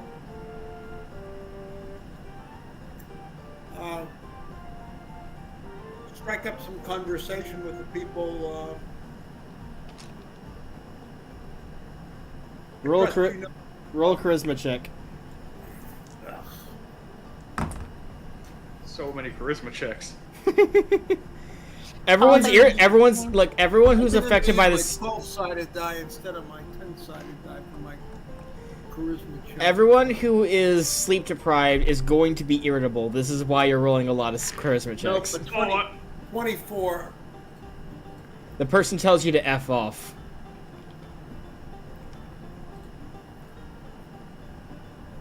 Rude. Okay. I'll stand in line. Is it an actual line or is No, it people are just huddled outside of the ale house. Can we? If I try and go in, what happens? You don't know. Are you trying to get in? Yeah, I'll try and go in. You guys notice a lot of bad looks looking his way, but no one stops him seeing his outfit. That's good. We're with him. That's loud. I'll go and look that at train? Welcome to what I sleep next to. Oh Lord. Thing goes off at all times of the night. So Troxel, you're in front. You lead them inside. It is very, very, very crowded in here. I'll look for a blonde-haired lady. Roll an intelligence check with a -5. -5. There's a lot of people in here, and you're looking for a short girl. Okay.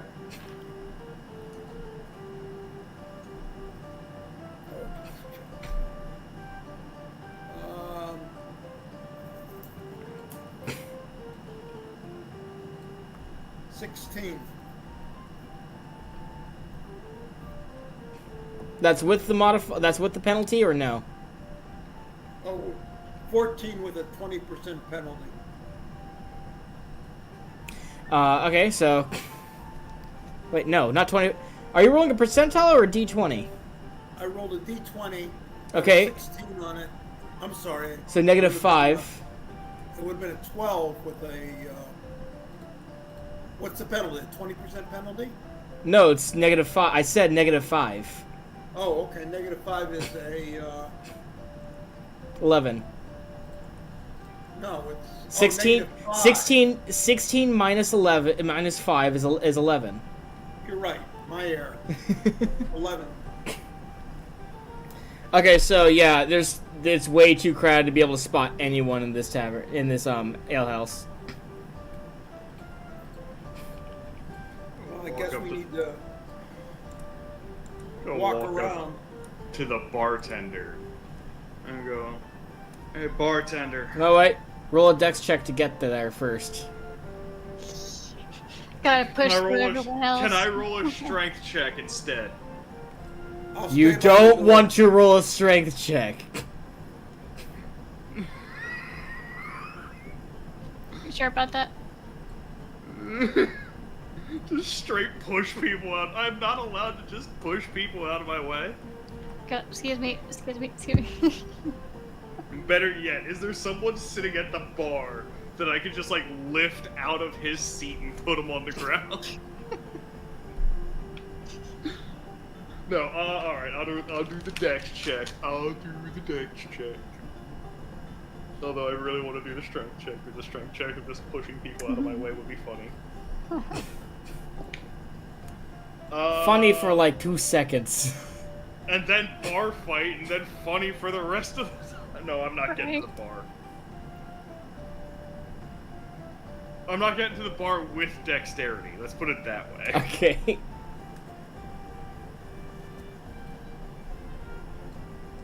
Lorsan, do you want to help clear a path?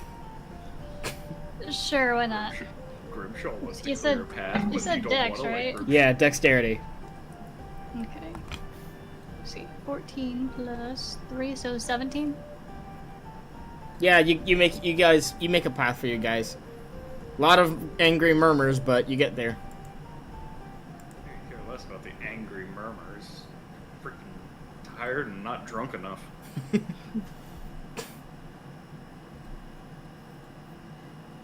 Barkeep, have you has Little Red Riding Hood come in recently? Little Red what? Oh. But you start speaking to the bartender, the barkeep, and you see that there's no one there, and you hear, "Hold on a second, dearie." About 7 minutes pass, and you see a halfling come over, get behind the counter, step up on a stool so that she can get to you, and goes, "Alright, sorry about that. I only got 2 minutes to talk. What's up?" So, have you seen Little Red Riding Hood around here? Girl with blonde hair, red cloak, but stands almost about as tall as you. Oh, lordy, what did she do to you? Just want to find her. Mm-hmm. The last man who said that tried to hit her.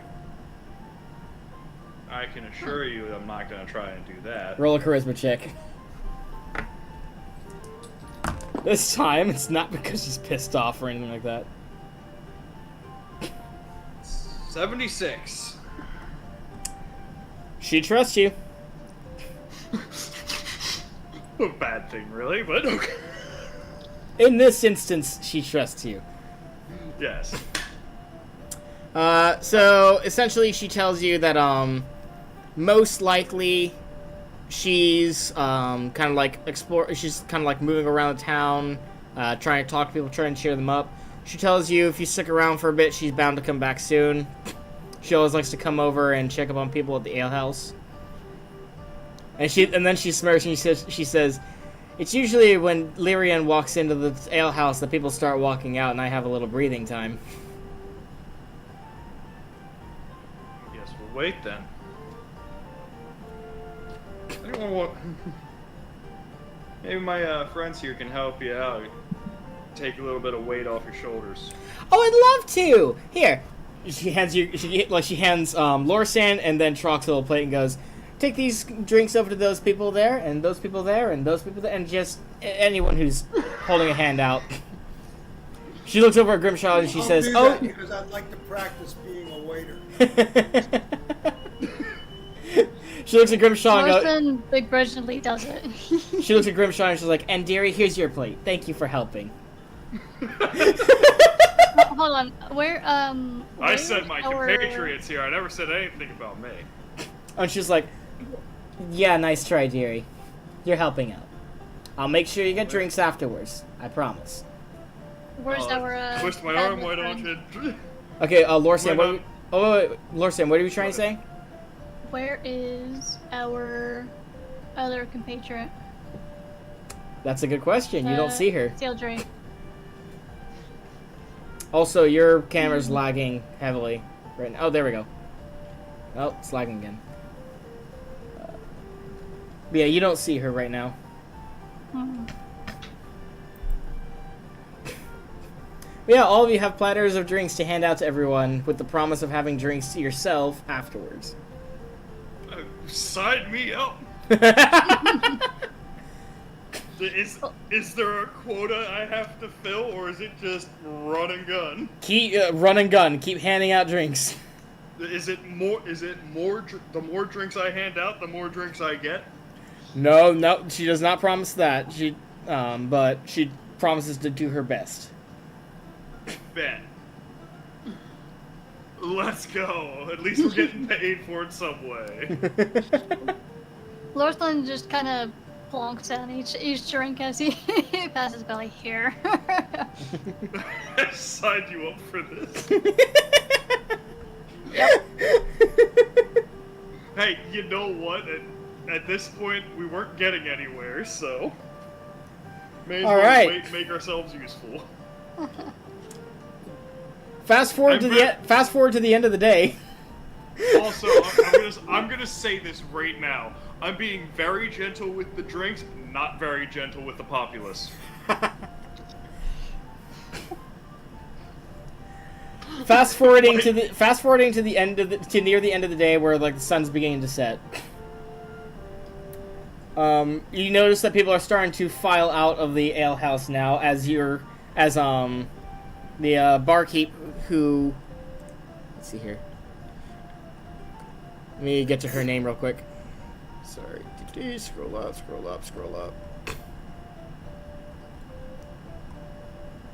Here we go. Her name is Marina Silver. Maryland, how are you? So she thanks you for she thanks you guys for your help and says that you can take a break, take 5. Because people are starting to file out now. And as they leave, you're starting, like, you already started noticing this, but it's because people are leaving, you're able to see more clearly. So basically, ale houses are not really like an established tavern. It's more like, hey, someone's using their home to like sell some extra drinks as a side job or a way to earn money on the side. Anything else? Yeah, exactly. Yeah, so there's a good deal of people that start moving out. More and more people are leaving. And I'm not going to bother having you roll intelligence checks because you were able to spot a couple of interesting individuals while you were handing them out, and these people are staying. You essentially found, let's see here.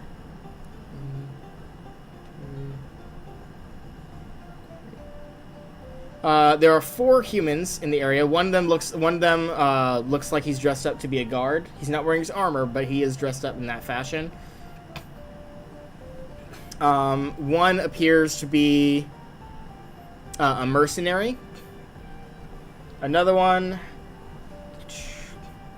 appears to be a gambler. Another one appears to be a minstrel, and then the 5th person of interest is a Nephilim. I'm sorry, a what? Nephilim.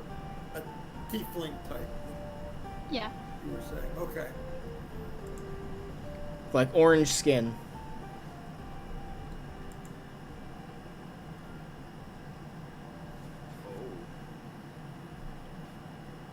Didn't realize that you let goats drink here. You get a rap on the head from a rod. She's like, "Hey, be nice in my alehouse." I wasn't gonna go over and punch him. Just being truthful. She's like, None of that racist talk. Or I'll send you out before you have your drink. You wouldn't want to do that. She's like, and you, she says, pointing the stick at your face, don't want to make me mad. Play nice. I am playing nice. Good. In that case, she pulls up a couple of beers for you. Fantastic. Before you jump at it, she holds up a finger and goes, I made sure to get the copperhead mead. I had one barrel left for you. Thank you. I'll be sure to remember you. Thank you, darling.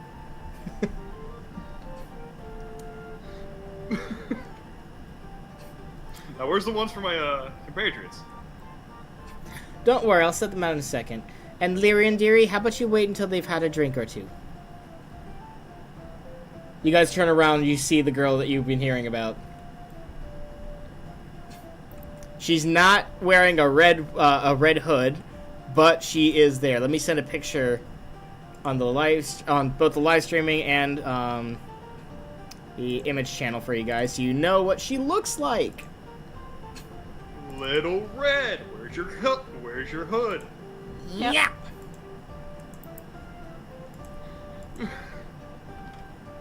So I'm just gonna continually referring to her as Little Red Riding Hood. I hope you realize this. Cute. No, that's not what I want. Hold on. Where is it? In the art This channel one's too? quick. I didn't put it in the art channel. I put it in the image channel. Image. The image. Here we go. Gosh. For the She audience is at home, Red. this is Lyrian. Lyrian Whitewood. Yep. Little Red Riding Hood. No, that's completely Little Red. Just 100%. That's her nickname now. Yep.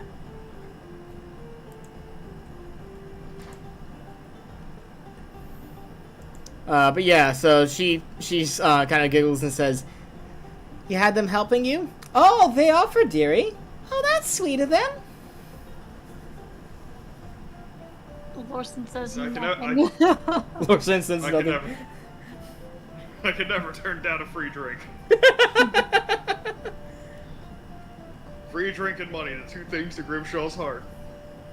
Well, she says she'll leave you alone until she'll leave you alone for a bit, but she doesn't want to talk to you. She does want to hear like where you came from, your adventures, and all that kind of stuff when you're taking a chance to take a breather. Because imagine like retail during like Black Friday. That's basically what you had. Phenomenal.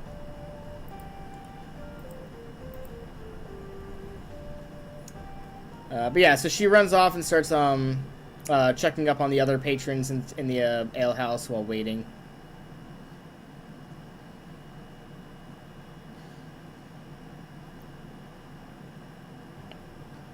Phenomenal. I'm gonna go to my drink. Then maybe... Wait a minute. I got a question. I might have answered. We had been serving for no short amount of time. Mm-hmm. Would we have not been hearing various rumors as we walked by? Oh yeah, that's a good question. I would roll an intelligence check to remember all that, because again, think Black Friday busy kind of thing. Yes.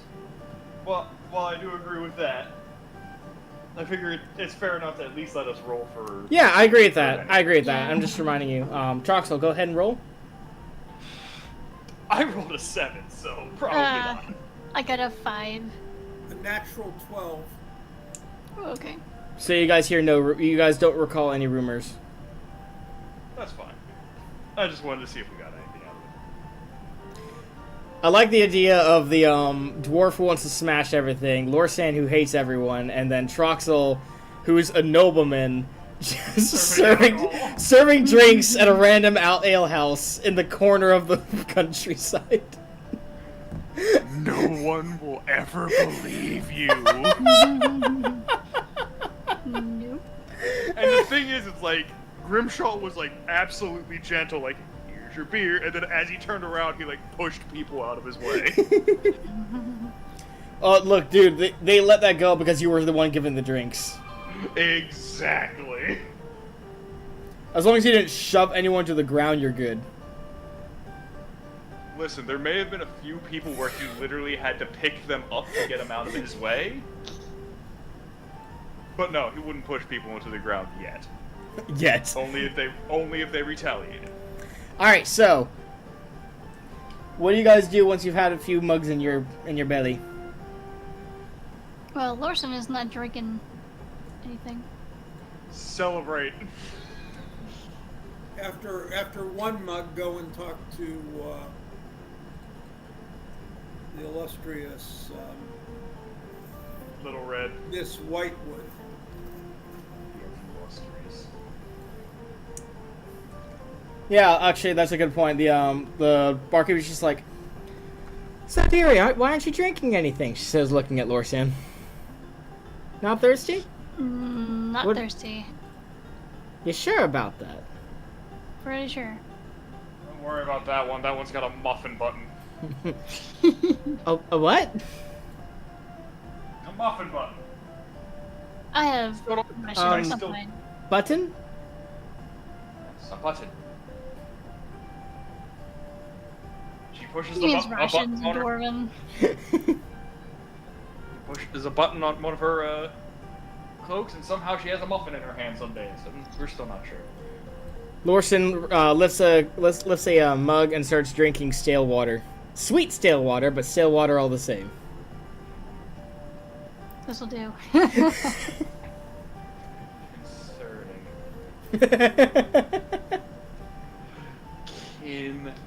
Concerning. Alright, so what do you guys do after you've had a few mugs in you? Aside from talking to a Little Red and maybe walking around, getting the feel for all the other people here, the humans. Well, your eyes kind of catch on to Lyrian's, who's kind of like waiting patiently. Let's talk to her. Let's talk to her first. Well, Lyrian, Hi! What are your names? and give her our names. I'm Troxel. This is Lorsan. This is Grimshaw. Nice to meet you, she says, reaching her hand out to shake yours. Nice to meet you. We actually have two reasons for wanting to talk to you.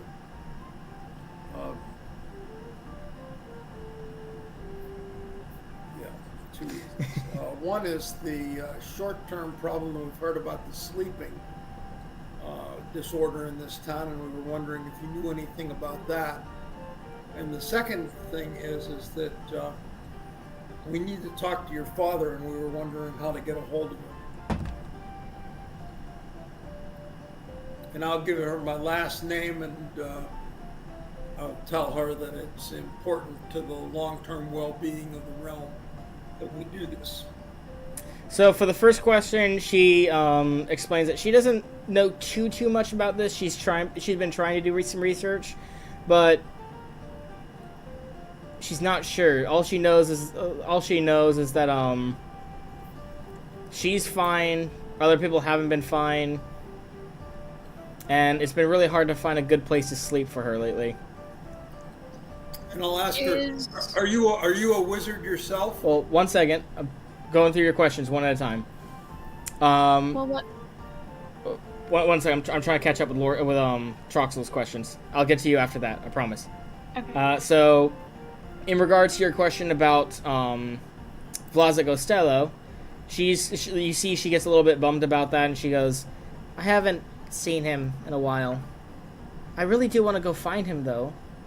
I just don't think it's safe to go by myself. You're more than welcome to journey with us. That's our primary objective right now. She looks at the two of you just in case to see if you're okay with this. I mean, she's a kid, and she's weak, so Lorsan probably would not want her to go with them. He'll probably be in more trouble She could be a elsewhere. wizard. She could be a 7th level wizard, for all we know. I highly doubt She's like, that. listen, a 7th level wizard that looks to be, what, like 16, 17 years old? She could have been trained from the time she was 6 years old. Yes, and most level 1 wizards probably start out that way too. All I'm saying is that it takes years to do something like that. Based off master electrician BS. Becoming a master electrician's like 20. Okay, all of your cams are lacking right now. Like, all of them. Then I think that there's a problem that you have. I don't know what it. I mean- I don't know what it is. I don't have a problem as far as I can see. Yeah, I mean, I know that here in the Streamlabs, no one's lagging, so. It could be Yeah. YouTube is having a problem. Yeah, YouTube might be having a stroke. Which is unfortunate.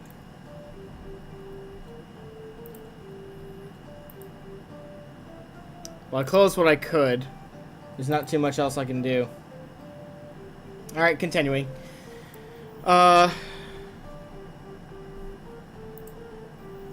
Lorsan, what was the question you had for her? Well, does she appear to be human? She looks like a very, very pretty human, and when she turns her head, you can see a little bit of a pointed ear. So she basically she's a half elf, Huh. Okay. half human, half elf. Poor child. Maybe. Are there any other people living in this town that are elves or half elves too? None that you're aware of immediately. I mean, but the girl has been in this town for a while, right? Oh, you're asking her. Yeah. Okay. She tells you that like there's been an elf or two that's come through every now and then, but usually they don't stay for very long. But there's no residents here that. No long-term residents. No. Hmm.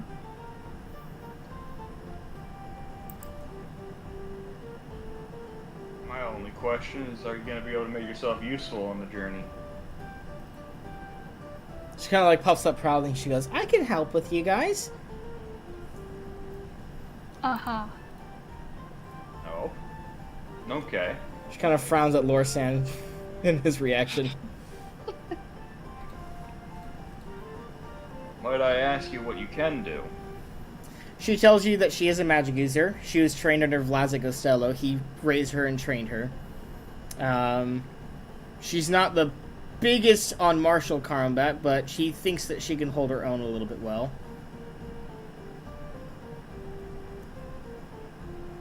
So you're just another body. She's like, no, I'm not. I'm really smart. Smart ain't always a good thing on the battlefield. You gotta be quick of wit. How old All are right. you? How old are you? She smiles at you and says she's 99 years old.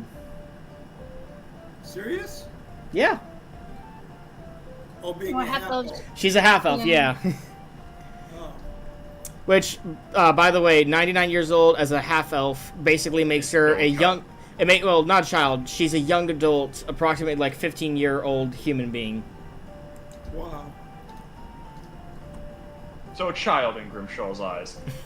He sees everyone as a freaking child, okay? or elves as just elves. Hang on 1 second. Okay.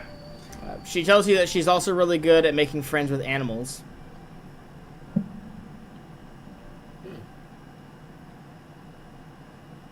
You know, I had a dream about being good at that at one point. It was really weird. Blink dogs and everything. It was... She kind of smiles excitedly at you and says, I met a blink dog once.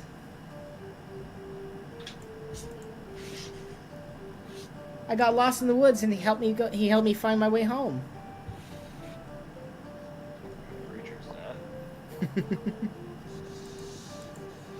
I don't see too many problems with bringing her along.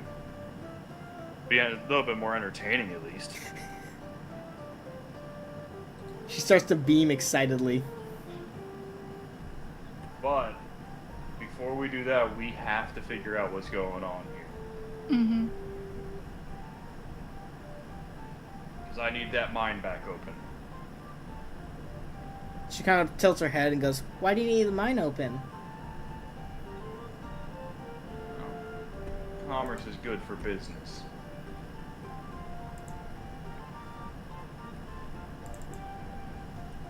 I'm gonna roll something for her. No, she doesn't figure out what you're trying to do.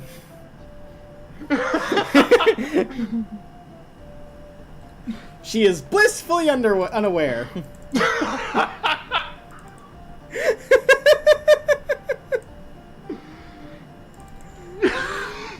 You okay there, buddy? No, I started drooling.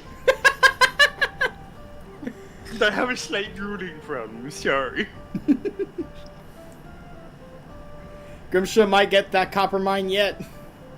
Grimshaw's getting a lot of things.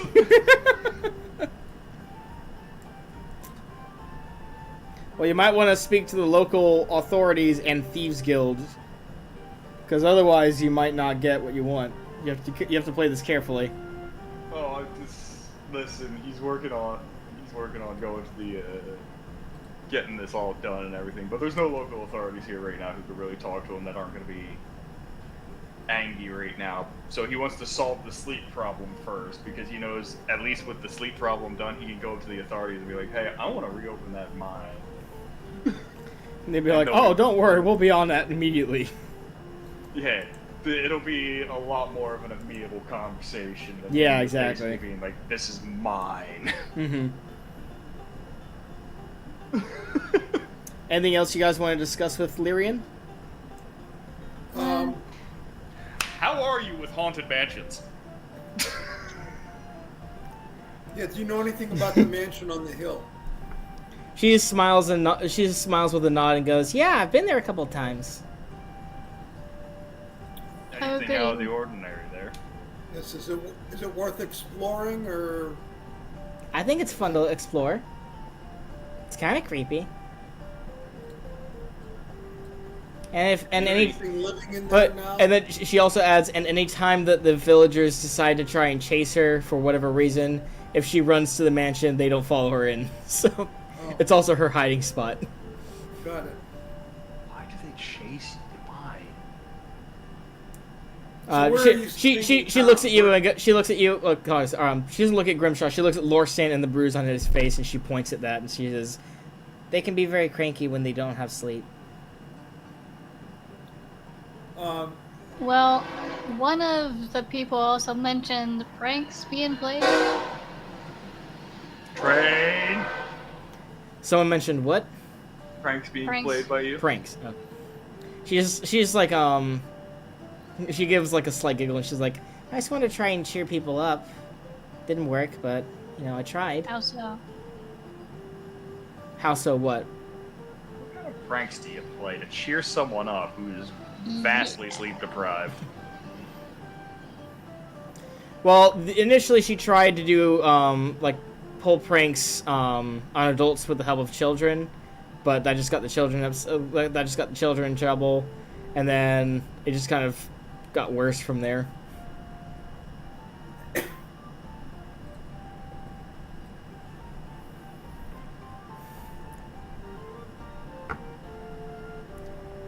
Basically, for her, it was like it seemed like a good idea at the time, but then immediately it was like, yeah, no, I should probably stop doing this. I picked a whole bouquet of oopsie daisies.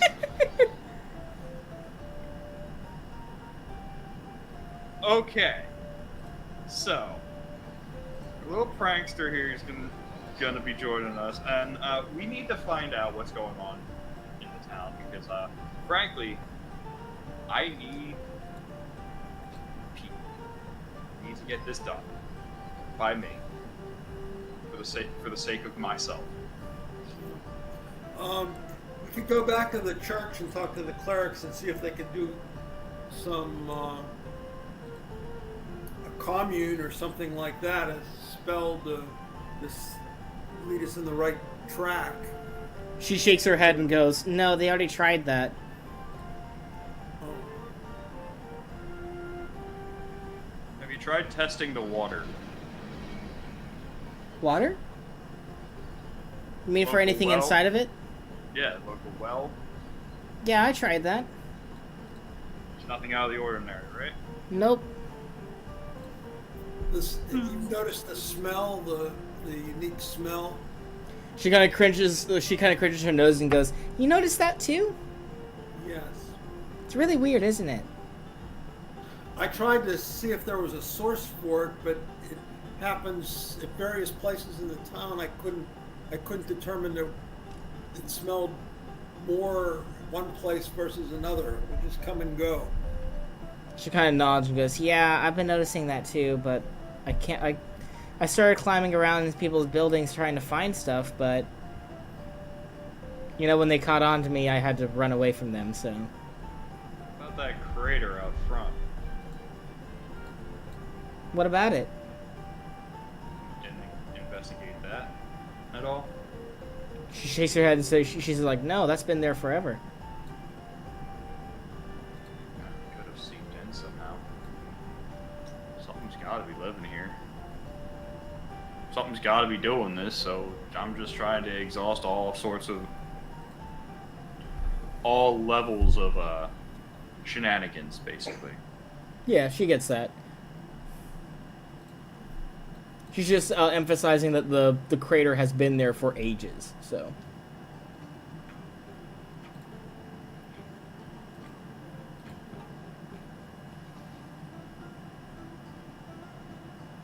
So our main lead's still that manor.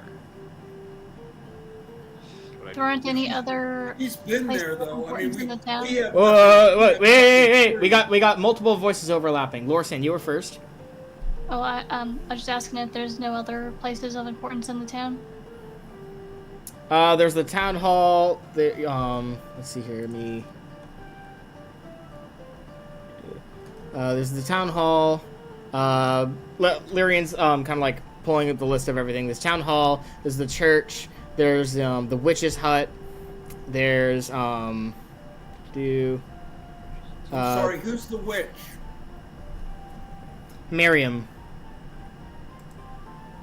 Have you spoken to her about this problem? She like hesitated for a moment. She actually hold on, let me roll an intelligence check real quick. Oh, 21. 21. Ooh, nice. That's just some big brain movers right there. You see her like about to answer and then hesitate as she contemplates whether or not she should tell you the truth. And then she says, No, my dad told me that I should not talk to her ever."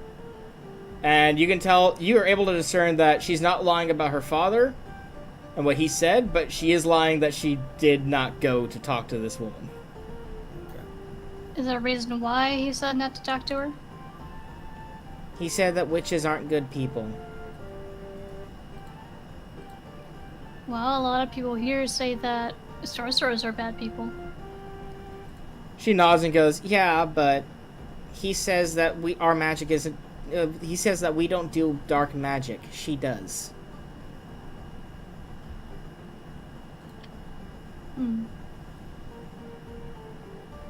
I'll ask conspiratorially, did that stop you from talking to her?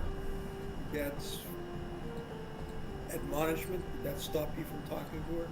She quickly shakes her head and she's like, "No, I didn't talk to her." Okay. You think we should go and talk to her then?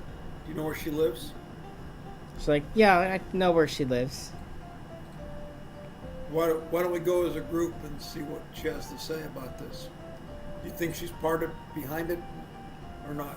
No, I don't think she's a part of this.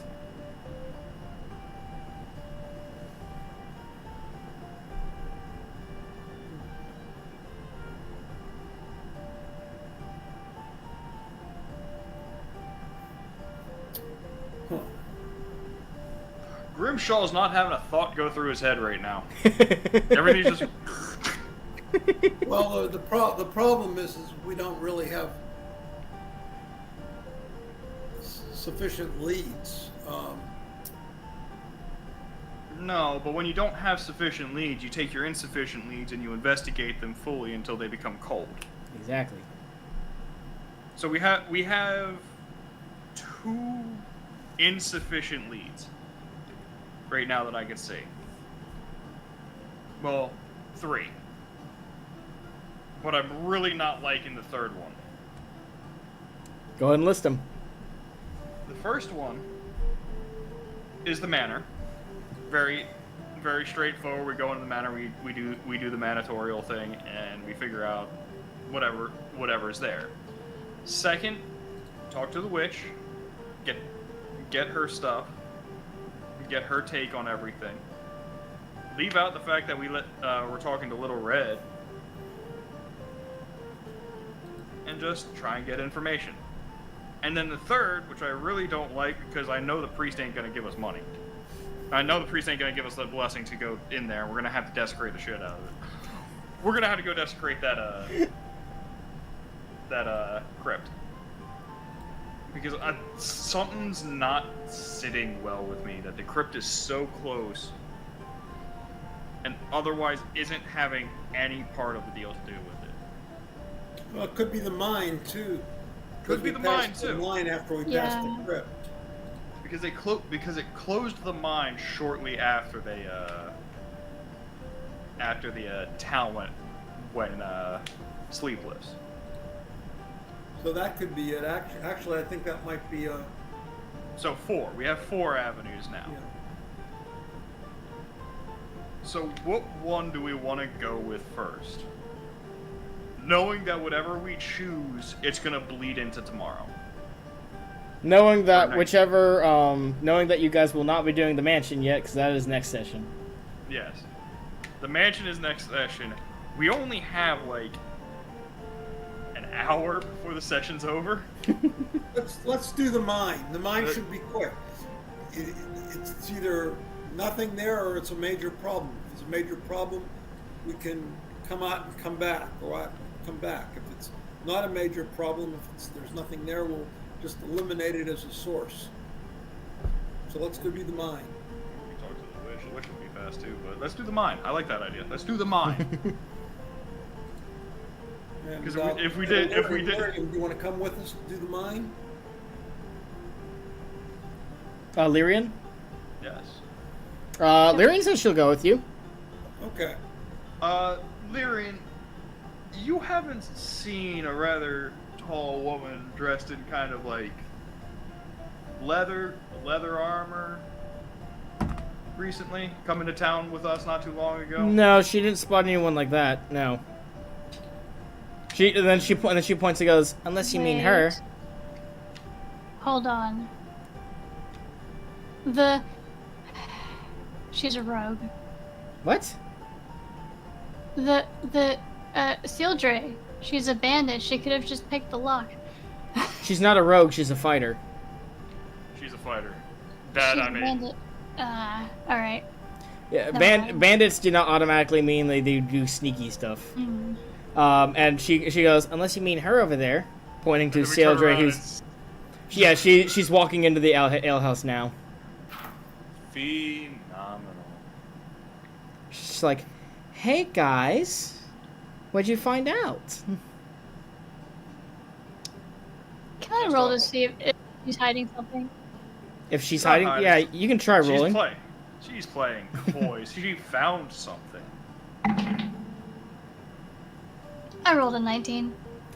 He's right. She's playing coy. She's just like, "Hey guys, I figured out some stuff. I'm guessing you didn't, but I'm also guessing you did. Just, yeah." Oh, we just So got Warsan, go and question her, please. question her. We're not gonna question her. It's We're just gonna- Sildre. Like, yeah, she's on your No, side. no, it's COVID. So ask her, what did you find out, or what did you determine? We didn't. We found a bunch of conjecture. What about you? She's like, "Well, you remember that guy you were talking to earlier? I do. I followed him. Don't tell me you paid him any more money. No, Oh, thank nothing like God. that. He never spotted me. Right. Your problem. Gotcha. She goes over to Grimshaw and whispers into his ear, "I think I found the local thieves guild." Gotcha. Well, they might know something. Again, she whispered this to Grimshaw in his ear. You guys did not hear this. But yeah, I'm I just whisper. out of I- character thing. I whisper right back. We'll go back tonight.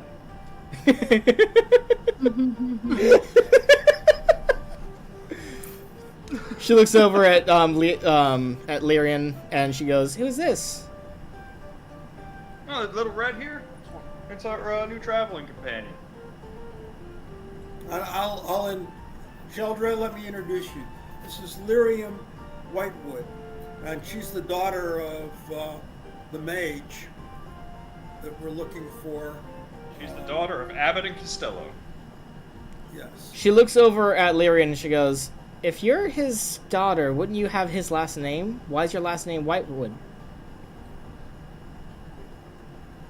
And she just kind of like shrugs and goes, "I'm adopted." Okay. I mean, that would actually make sense. I wasn't about to question it. You humans and your weird naming conventions. She just looks over at Grimshaw and goes, "Yeah, and your names are usually weird to us. Culture difference."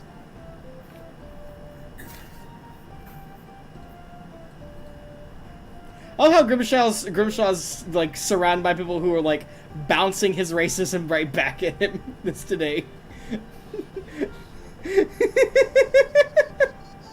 I can't say it. Grimshaw needs a drink. Grimshaw's having a stroke. You see a drink already waiting for you at the bar. Oh, he's already gone. I mean, Grimshaw has a stroke. I was gonna say that Lawson just passes him one of his alcohol drinks that he didn't take a sip of. You saw nothing. Yeah, let's try to keep that nothing on as much down as we can during live streams. Every time I take my headphones off, I gotta fix you now. I need to get new ear cups. Grimshaw, you see another mug on the bar for you.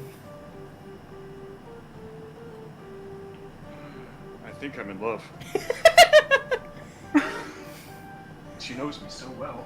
Number 1, halflings are known for their hospitality. Number 2, yes, they know dwarves and gnomes very well.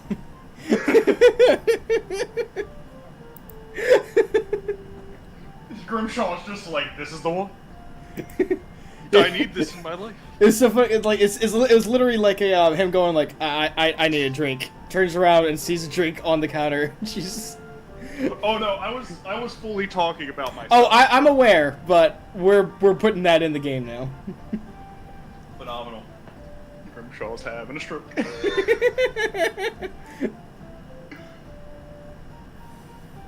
All right, so are you guys heading immediately, or are you waiting for daybreak before you go to see before you go to the mine shaft? What time? Daybreak. I'd like to see what Right? what the problem is in terms of just being sleep deprived. I'd like to see if I can sleep. Grimshaw, to answer your question, it's like sunset, so like the sun is currently setting. That's nice. I mean, we could wait. I mean, I kind of want to stay up a little bit, like after nightfall, just to see if anything happens. Okay.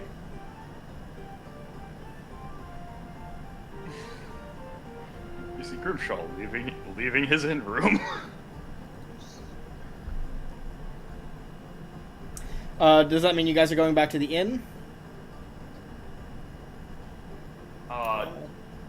I'll ask Lyrium, where are you sleeping tonight? She kind of like taps her lips as she thinks for a moment. And she goes, With you guys.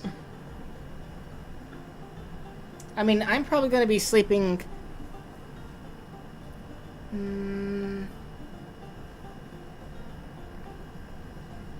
I think I'm probably going to sleep in someone's attic today.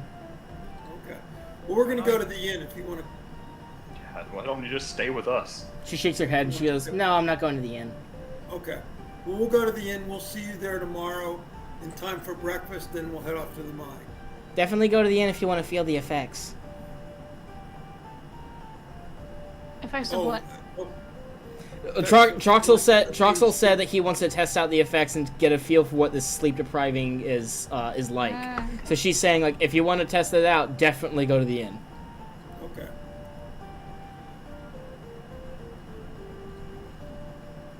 Actually, that might not be a bad idea to get somebody infected.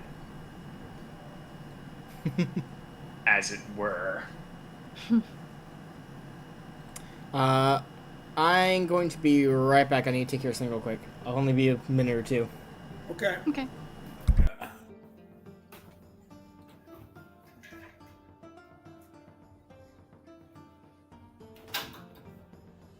So we haven't done the obligatory bar fight.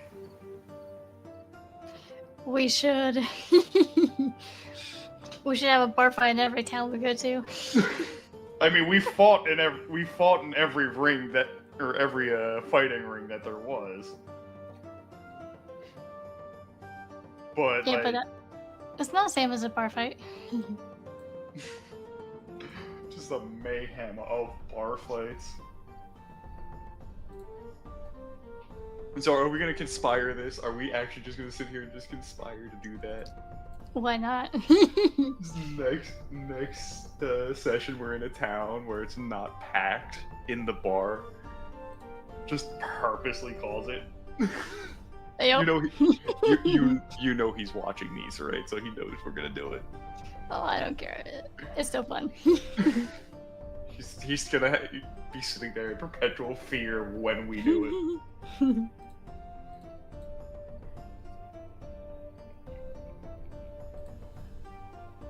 Ah, good, the DM is back. Bar none, the most important person besides Grimshaw. We totally won't planning anything nefarious at all. We cannot hear you. Thine voice is not coming through. Yeah, we can't hear you, Christian. Pressure to the mic back on. Okay. There we go. Alright, so. You go over to the inn, and he says it's going to be 1 silver piece for each of you. Oh, I'm not sleeping at the inn. Where are you sleeping? Just outside of town. Well, where? Like, are you setting up a tent? Do you have the supplies for a tent? Are you just sleeping out in the elements? We had slept out in a specific point before that we had set up. You're going back there? Yes. Alright. I mean, I guess Lorson will spend the night in the inn because he wants to, I guess, keep an eye out. Although See I'm if not really anything going all the way happens. back there right now. So where are you sleeping? Who said anything about sleeping right now? Oh, that's right. You want to visit. Okay, gotcha. So Lorsan, where are you again? With Troxel? Yes. Okay. Grimshaw needs his beauty rest. And I guess, yeah. Well, I guess Steeljoy's going with Grimshaw, right? No. Cieldra is going to try and get some sleep. But she does remind Grimshaw of the, Killer Grimshaw, don't forget, you were told the signal to do to signify that you know about the Thieves Guild and you're a part of that, or you want to be a part of that. And she gives you the location of the Thieves Guild. Guess where it is? The docks. There is no docks here. There's no river or anything. I know. Probably the ale house. Nope. No? Where is it then? The church. No, not Just the where church. You wouldn't be. But close. Well, that Town. would be The town ahead. hall. Town hall. Of course. Oh man, this place is corrupt. I love it. Grimshaw could theoretically run for mayor at this point. Ugh. Alright, so we're gonna do Grimshaw first, and then we'll get to Lorsan and Troxel. Okay. So, Grimshaw, you walk up to the town hall at night. Yep. Walking up. What through MC?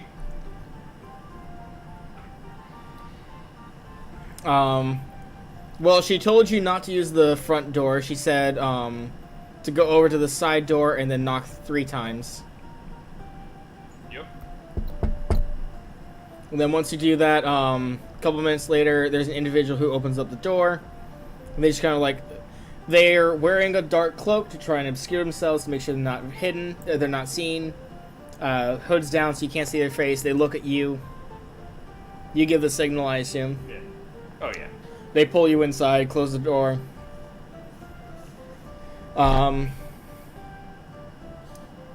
They look at you and they ask if you know the code. Which you don't, so. Can't say I do. It's the first time I've been here. He's like, alright, so you're not that deep in yet. Okay. What do you want? Oh, And how'd you know we were here? good sources. He's like, clearly not good enough if you don't know our code. You can get to the outside fairly easy. Getting in, on the other hand, is pretty hard. Behind closed doors, everything's harder to get without drawing suspicion. Well, at least you're not a noob to this. Alright. First things first.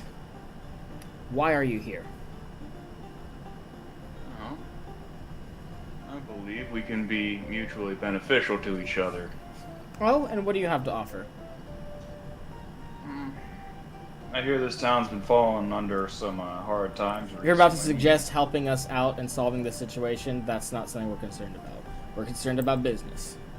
Yes, but it directly correlates to that. We solve that problem, commerce returns. What's good in commerce if you're a thief? It's like, it's gonna solve itself one way or another, whether you solve it or someone else does.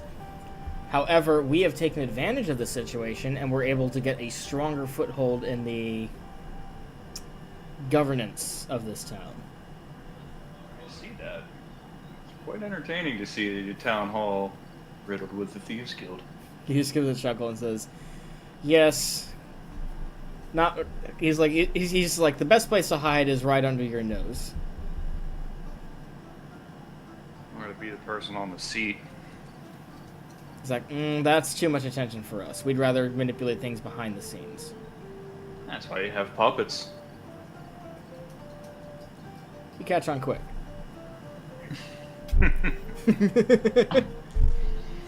Catch on, I know exactly what you were doing from day one. But, how can we help you? How can we help you? What is it you want? What do I want? I want the mines. I want the At this mines. he laughs. Why are you laughing? What's so funny about wanting the mines? He's like, oh, nothing's funny about ambition. What's funny is that you think that we're just gonna give you the mines because of one action, one favor, one anything. That's not how this works. You don't get property unless you get higher in the ranks. I know. So then what I'm hearing is you want to get into the ranks. I need to get into the ranks. But if I said I just want to be a part of the ranks, you wouldn't know what I'm aiming for. You wouldn't know that, yeah, I want property. Yeah, I want upward mobility. To what end? I want to be like my friend Troxel. I want to be a nobleman. I'm already a nobleman. But no, he's sitting there going like, no, don't play this game with me. He's like, if joining the ranks was a step to the direction of getting the mines is something to something bigger. So what is your goal? What is it you want? I mean, I could joke with you and say hostile takeover. Or I could give you the actual reason. Money. That's the only thing I care about. Copper mines are worth their weight in gold. Okay, are you deceiving him in any regard, or are you being completely... No. Okay. I'm completely serious. You own a set of mines, you are basically set for life. Even the Thieves Guild has to understand that. Second off, I'm not stopping at just one set of mines. I plan to own every set of mines. Thieves Guild helped me out. Guess what? Now Thieves Guild suddenly have a place to hide in every city.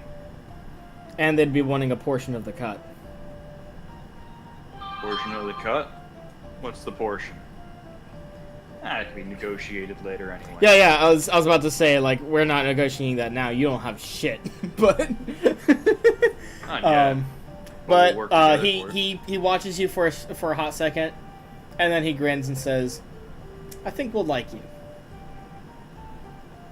Mutually beneficial to each other, correct? What's your skill set? Intimidation, strong arming, and the occasional breaking of limbs. Occasional.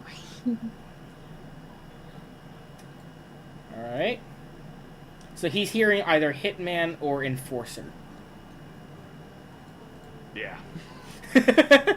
Yes to both, or yes to both, or I do what I need to. because right now he's trying to decide what kind of area you'd be working in if you join the guild. I can be an enforcer. Well, probably be the closest thing since leaving the dwarven militias. Alright. I'll get in touch with my supervisors and we'll see if we can't figure something out for you. I just gotta remember the town that we sailed into. This is off character, by the way. I'm trying to remember the name of the town that we sailed into. We had already had a conversation. Selsmeyer. I've been in contact with Selsmeyer, Chief. Wanted to make sure I made contact with you guys as well. That's nice. Until you have a code, no one's going to take you seriously. Fair enough. Well, how do I get the code? That's How what do I we'll run work out. jobs? For now, he's just like, for now, keep in touch with the Thieves Guild. Any information you come across, share it with us. Anything you might have to sell or anything to trade away, we'll engage with that. Selling fenced goods is not something I do very often. Just remember, our main interest. He says like we keep an eye on you to ensure that you are trustworthy and that bringing you into our ranks is going to get us the benefits we want. Like you said, like we've said, mutually beneficial agreements. Exactly. Fair enough. Just tell me when one of your guys been pinched. I'll be able to get him out. Whether it's loud or not is irrelevant. What are they gonna do, stop me? He's like, the Thieves Guild doesn't do loud, not unless they need a distraction exclusively.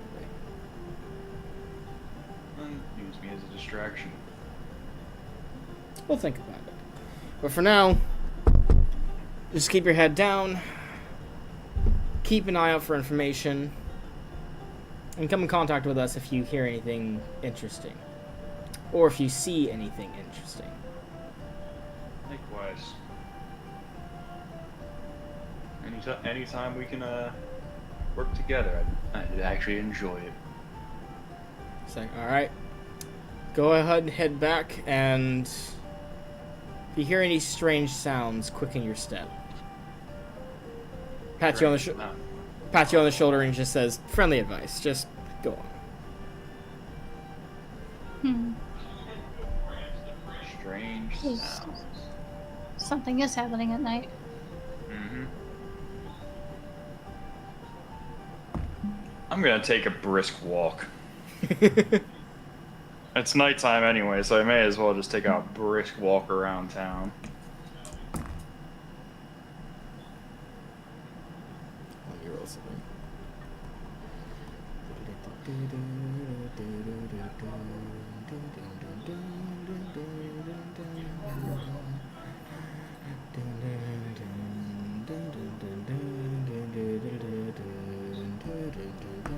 Alright. Back to Lorsan and Troxel. Mm-hmm. We're now sleeping. Well, No, Lotion is staying awake. I'm trying to sleep. Lorsan, I want you to roll me a constitution check.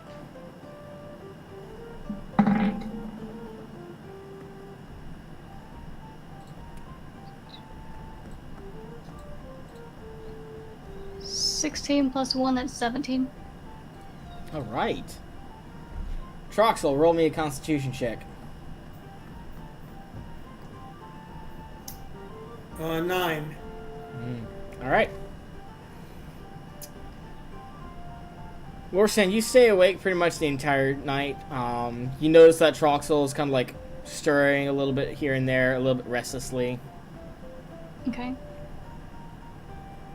You thought you heard like the wind. You thought you heard something, but it was nothing but the wind outside. And I'm saying this literally. It's literally just the wind like knocking against something. But besides that, you don't notice anything that night. Alright. Does anything happen to Troxel? No, just that he seems to be tossing and turning in his sleep a lot. But I do sleep. You do sleep. It's just like it's just that kind of sleep where you wake up and you're still groggy, you're still tired, you're still feeling the effects of like I'm so tired. Okay. And Grimshaw, where do you head after you leave the Thieves Guild? Around town. Just quick waltz around town, just in general. Oh. No real destination, just kind of going. In that case. Hang on, I got it. I need a D4. No, I need D8.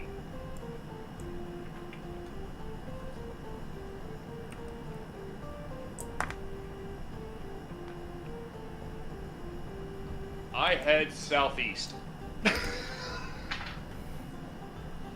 That works. Oh.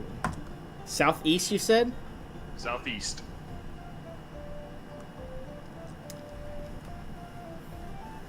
You start getting closer to the walls that were destroyed and then repaired some time ago.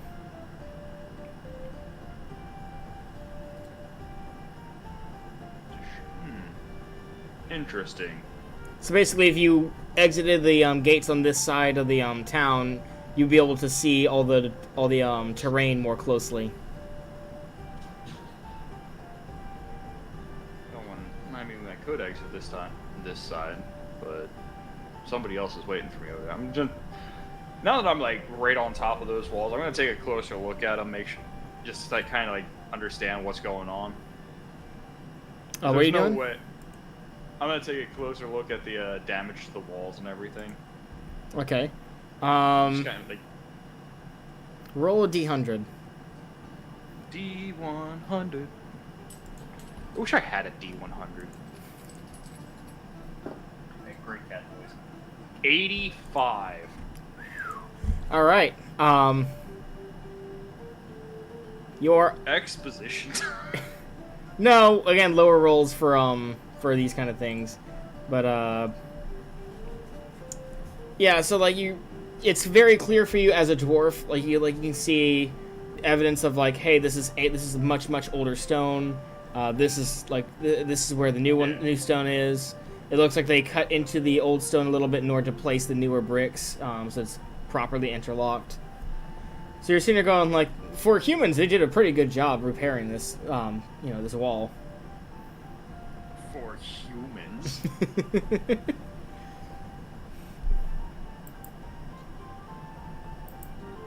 Not bad. Alright. Guess I'll start walking towards the campsite and take a nap. Go take my dirt nap, because I do not want to sleep in the town. Ramsalt. Grimshaw isn't religious, but he's superstitious as hell. Okay. Well, Can that we, should be wake interesting up because... in the morning, have breakfast, meet Grimshaw. One moment. Grimshaw, you say that, and you hear rattling halfway to the place you were planning to sleep or go. Rattling. You hear rattling.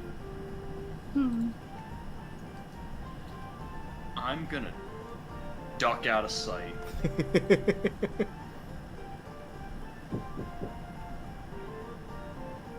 I hear knocking. I don't know where that came from. It wasn't me.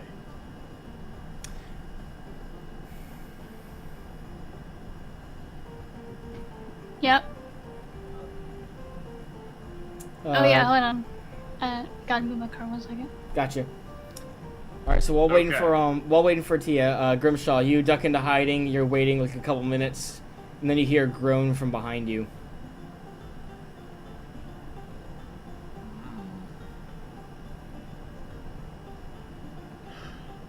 Well, I hear tell that one of the things I should do when I hear that sound is quicken my pace. So I'm gonna quicken my pace from 0 to E. And where were you going? Not into town. So you're headed to the campsite, right? Still heading to the campsite. All right, sounds good.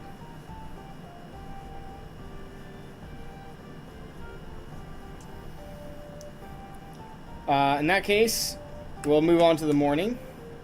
Trox, I'll wait for you and Lorsan since Lorsan's currently gone. Grimshaw, you are currently at the campsite with Sealdre. And you, as you start to wake up, you're hearing like a psst, psst. Hey, psst. Hello, psst, psst. Is that Sealdre? No, Sealdre looks like she's still fast asleep. Yo, what's up? Do you have any food? No, I left it all in town. Who's this? You turn it off to the side. You roll an intelligence check. D20, right? Yep.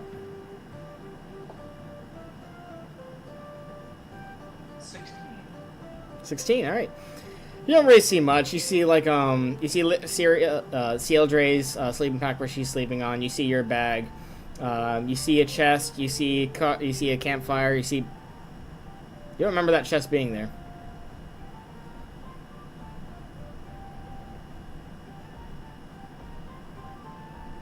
What kind of food are you looking for?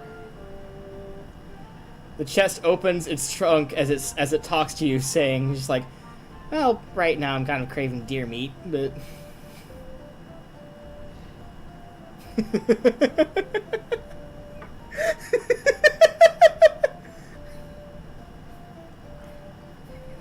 What was in that mead? It's like, no, this isn't a hallucination, I promise you that.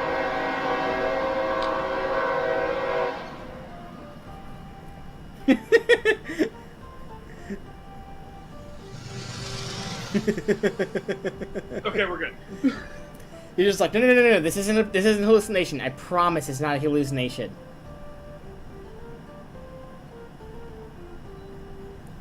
Okay. Also, thank you for not throwing the nearest thing at me. I appreciate that. Look, you woke me up. You asked me for food. And for the most part, you're a sentient, talking treasure chest Mimic, yeah. that wants deer meat. That's what I'm craving right now, yeah. What do you normally eat?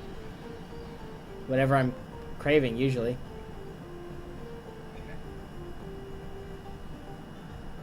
Explain to me something. Okay. You're gonna sit at... If I get you the deer meat, do I get anything out of it? Yeah, I can tell you some stuff about the place around this area. If you want.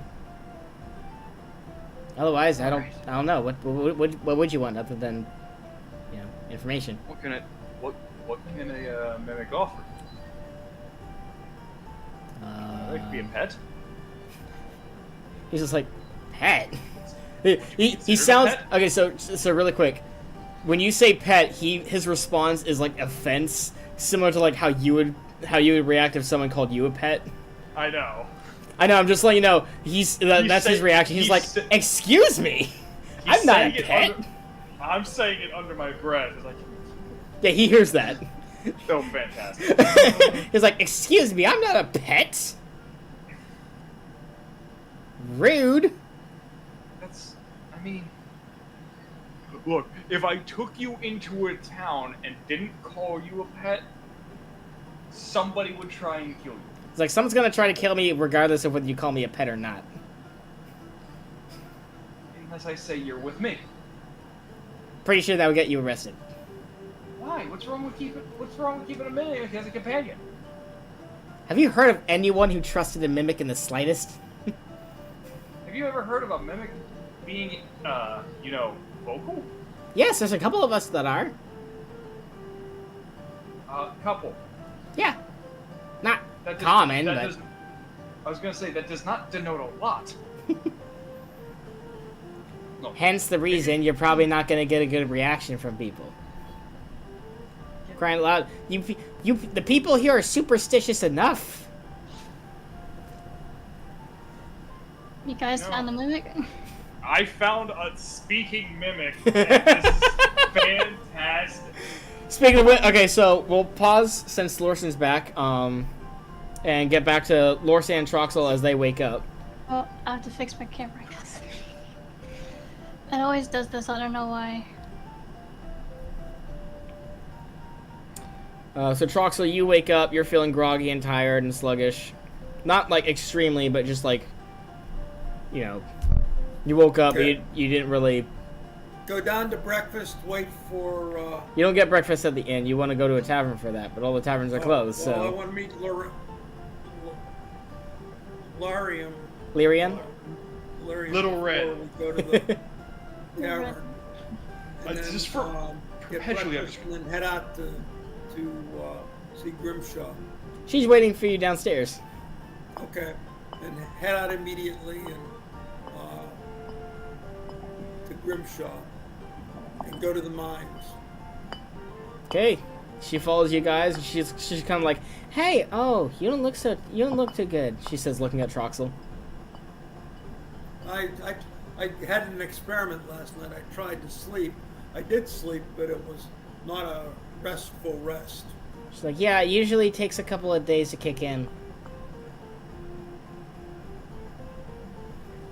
Has you had any trouble sleeping? What? Has, hold on, what's your name? Lyrian? Lyrian, no, yeah. she hasn't. Yeah, she just has a beaming smile and says, "Nope, I slept great." Of course you did. You guys head out of the town, head over to Grimshaw, where you see he's talking to a chest. Grimshaw, back to you. Do I see them coming in? I think you're too focused on the mimic at this point to like pay attention to your surroundings. I mean, all in all, I plan on not really spending too much money in inns anyway at this point. Having a mimic companion wouldn't be a bad thing.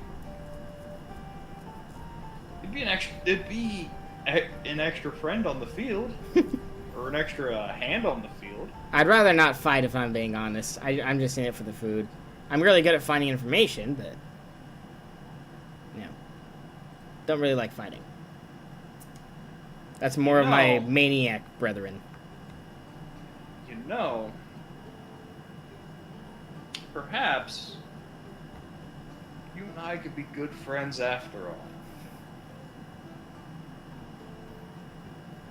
Information is what I like to deal in. Okay. So, let's get you that deer meat. Please. Alright, so now you notice Lorsan and Troxel, who have noticed the talking chest approaching you guys.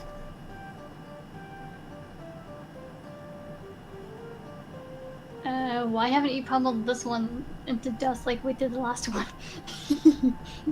because this one can talk and can reason. And can provide us with information. It's like, yeah, and I already like this dwarf. He's a gentleman. He didn't attack me as soon as I started speaking. He's nice. My eyes weren't open. Well, no, I just love the irony that this thing is calling Grimshaw a gentleman and a nice man because he didn't hit him, when Grimshaw's first reaction to most everything is smash. Hit it hard. I feel like the past few days have just been shattering Grimshaw's worldview on like races and species and monsters. It's like you have thrown everything at Grimshaw.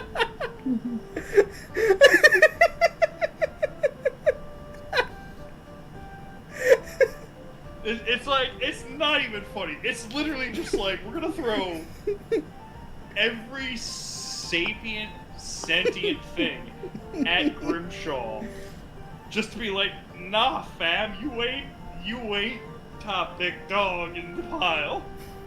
I'm not joking when I say it's mostly been the rolls. It has not been me. I know, but it's hilarious. But we're gonna have to name it. We're gonna have to name it at the end of this. I hope you realize. I understand that. Whoa, what are we gonna name it? I don't know yet. It probably has a name of its own. But first we gotta go get deer meat. And yes, frankly, please. Deer sounds delicious right about now. Oh, see, he gets me. We're best friends now. Plus, paying someone in beef and beer is like the best thing a dwarf can do. It's like, I don't have to spend money on you. I can just go out to the woods, kill a boar, and freaking pay you that way. Fantastic. Alright, Luke, what are you about? Like one deer or It's like a leg? It's like, I could do a deer. Alright, so 2 deer. 2 deer works. Considering I don't have a crossbow anymore, I'm gonna wake Cieldre up. Cieldre wakes up. She's just like, Cieldre, look at me. Don't look around the camp right now. okay, hold on. I'm gonna do an impulse roll. She does the whole, you say it, she does it, she looks around, she's like... Actually, hold on. No, she's too tired to notice anything, she's like... Oh, hi guys. Yeah, everyone's here. We need to go hunting, and we need to bag 2 deer for breakfast. We think we could do that? Because my crossbow was stolen recently. She's like, yeah, just give me 10 minutes. Okay. Also, we have a friend here. Do not shoot the talking chesticle. Talking what? Hello. She's The greatest wake-up call. she's almost suddenly attentive. She jumps to her feet, almost kicks it, and holds herself back last second, going like, It's a mimic. "Talk." It's a mimic. It's a mimic? If it wanted to eat us, it would have already. Lorsan Troxel, you looks her and Troxel and Grimshaw. You look as you watch as she like looks off to the side and goes, "Have you seen this kind of thing before?"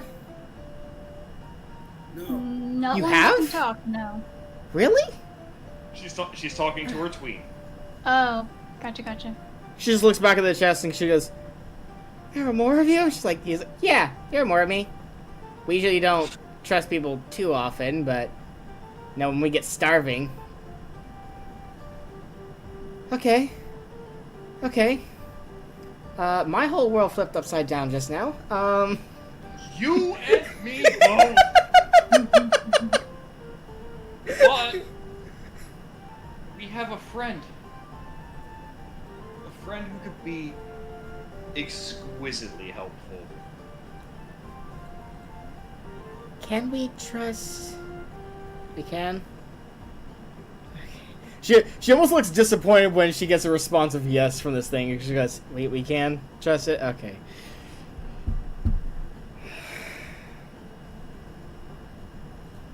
It's like, I'm guessing some of the deer is for the thing. Yeah. But we'll get a lot of info. It's bartering with this. Information for deer. You guys notice that Lyrian is like staring at the chest with sparkles in her eyes. Why? She's like, "It's a nice talking mimic. How exciting is that?"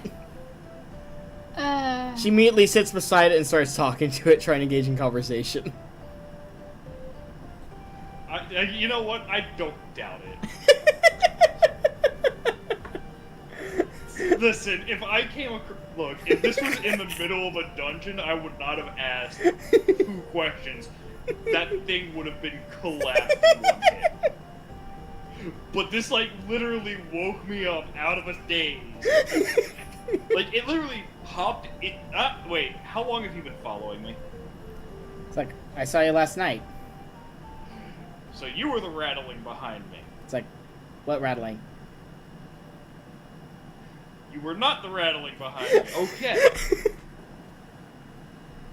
Lyrian's just like, Okay. "Rattling?" There was something behind me, something behind me last night. Rattling, groaning. Something tells me... Wait, before I continue, about where was I on the path? Do I know, like, between the city and where we put camp? You know the general region. Was it close? Where was it close to? Was it close to the mine? Was it close to, No, you heard the rattling in the town. Oh. Yeah. Okay. So we're gonna have to investigate that. But... Lyrian's just like, "Oh, you're talking about the hauntings." Yes.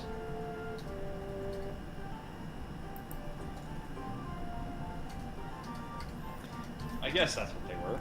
And the chest is just like, "Oh, yeah, that." Okay. Like, yeah, I'd be happy to tell you more about that when I get my food. Let's get breakfast. Lyrian is going to roll a hunting proficiency roll. Cieldre? Yeah, Saldre, sorry. Let's see here. We have...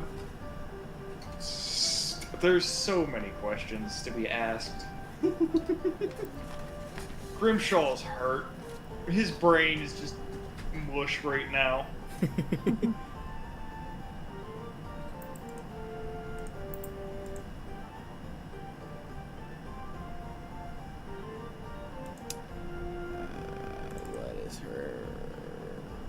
is it?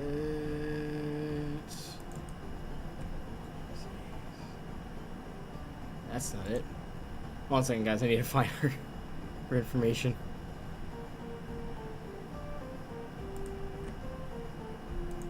The unfortunate fact is that he has to have so many NPCs just on hand at this point. We have like 6 or 7 at this point.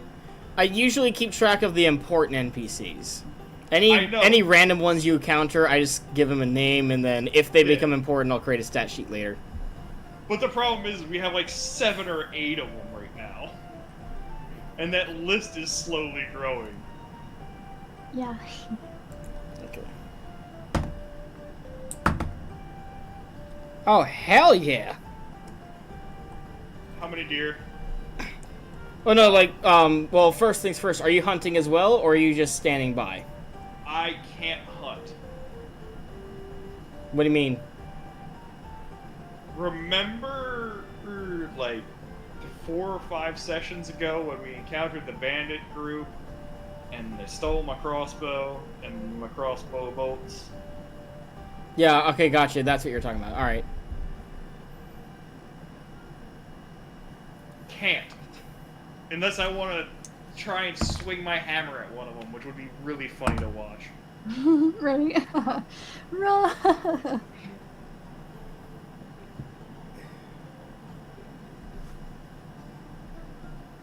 Well, for the morning, she was able to catch she was able to hunt 1 deer. She was able to catch that, strike that one down, but she wasn't able to get the other ones.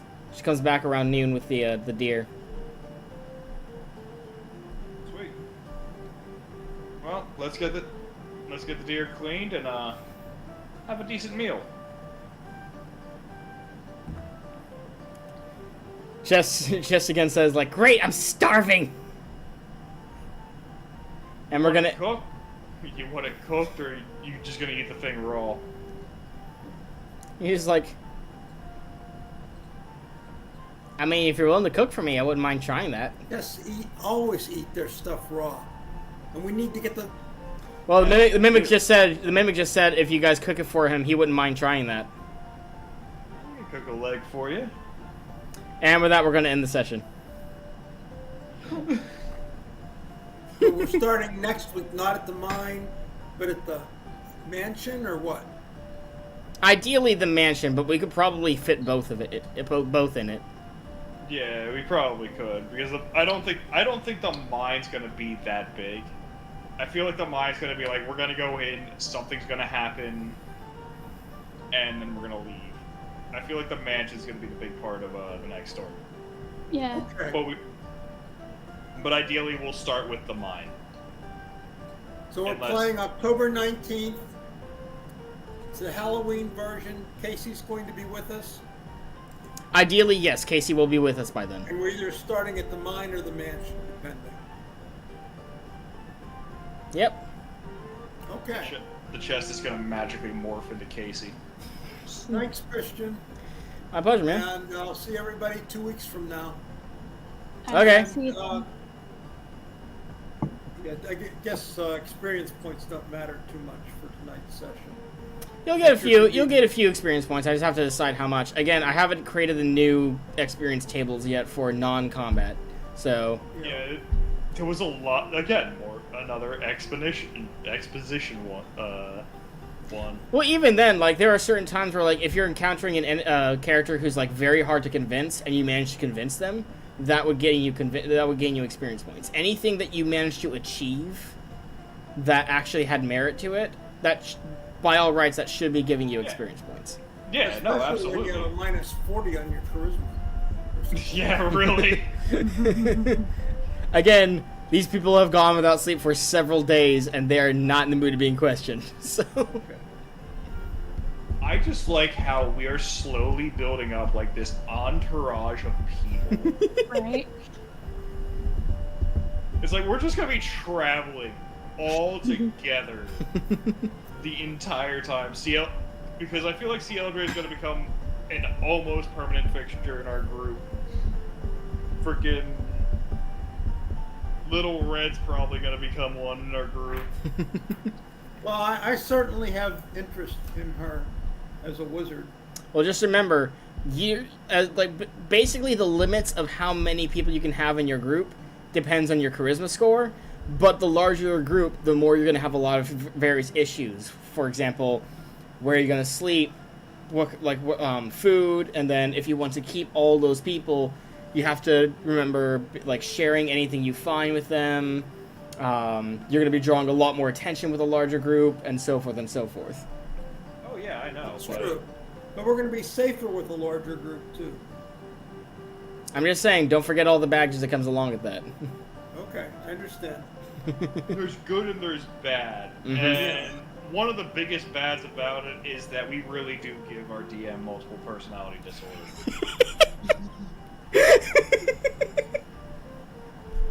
I appreciate the concern. One final note, Vanderbilt upset Alabama today in football, so that was a biggie. Nice. So good night, all. Night, Troxel. See you on October 16th. See you October 16th. 19th. 19th. 19th. Good night. Night. Good night, Tom. Brings us to the reason why I'm not gonna be in my right mind. Yes, please explain that. So, that is my birthday. Oh, nice. Happy birthday!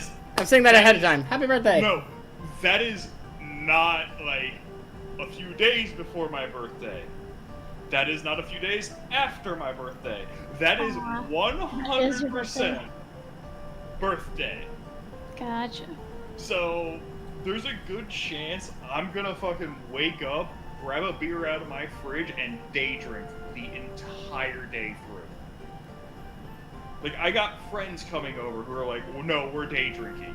I got family coming over who are like, nah, you ain't gonna remember. So there's a good chance I'm gonna log on going, I mean, as long as you're comfortable that we can do that. dude, I've done drunk D&D before. It's fantastic. I went with livestream, but yeah. Yeah, no, drunk D&D with live stream would be even funnier. I mean, I'm already like the most relaxed person in our live stream. I'm not saying that while laying down on the couch.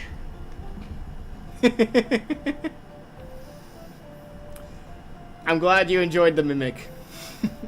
The mimic was a really nice touch, and That- I feel like Grimshaw is gonna recruit it, and it's gonna be like his best member.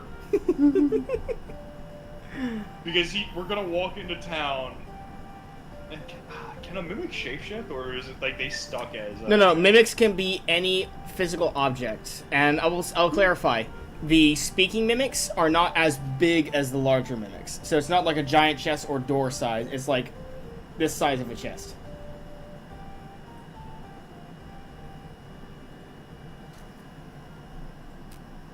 Grimshaw, I can't hear you. Oh, there you go. No, I wasn't speaking. Yeah, I realized that. I'm sorry. Oh my god. You have no idea. Wait, can he go down to like the size of a gold coin? No, he can't be that small. He can't. So how small? Like he can only go about like that big. Yeah, that's the size of his body. Okay, so he's small. So we could theoretically give him a leg of a deer, and he'd be happy with that. He'd prefer, like, if you want information out of him, you'd want to give him the whole deer. If you want just to feed him for the day, then a leg would do. Oh, we'll get him fed and everything else. But like again, like we gotta eat too. That deer's for us as much as him. We'll keep him fed, but Well, look, the whole point is that information is going to cost you. So, like, she's able to get one deer. She would have to go out hunting again in order to try and get another deer. And he wants a full deer for information. So no, that's fine. I'm just letting you know the general idea of what you're going to have. And to clarify, I'm pretty sure you caught on to this, but because he has cravings, sometimes he'll be craving some dangerous prey. Like what? You'll find out. But overall, the whole concept is like he gives valuable information when he gets fed, equivalent to like whatever he's craving. So, Which could be very useful. oh, it is very useful, but it can also be very dangerous if his cravings is something very dangerous. So can we like... So he's big enough that like... He's basically like, not a tiny object, but like... He's big enough that like somebody can put them in their pack. Like he could... Wait, can he shapeshift into a backpack? You'd have to ask him that. But if he did shapeshift into a backpack, he's eating whatever you throw in there. That's fine. I won't put anything into my backpack. Most of my stuff I'm either carrying by hand or have in my secret boot pocket.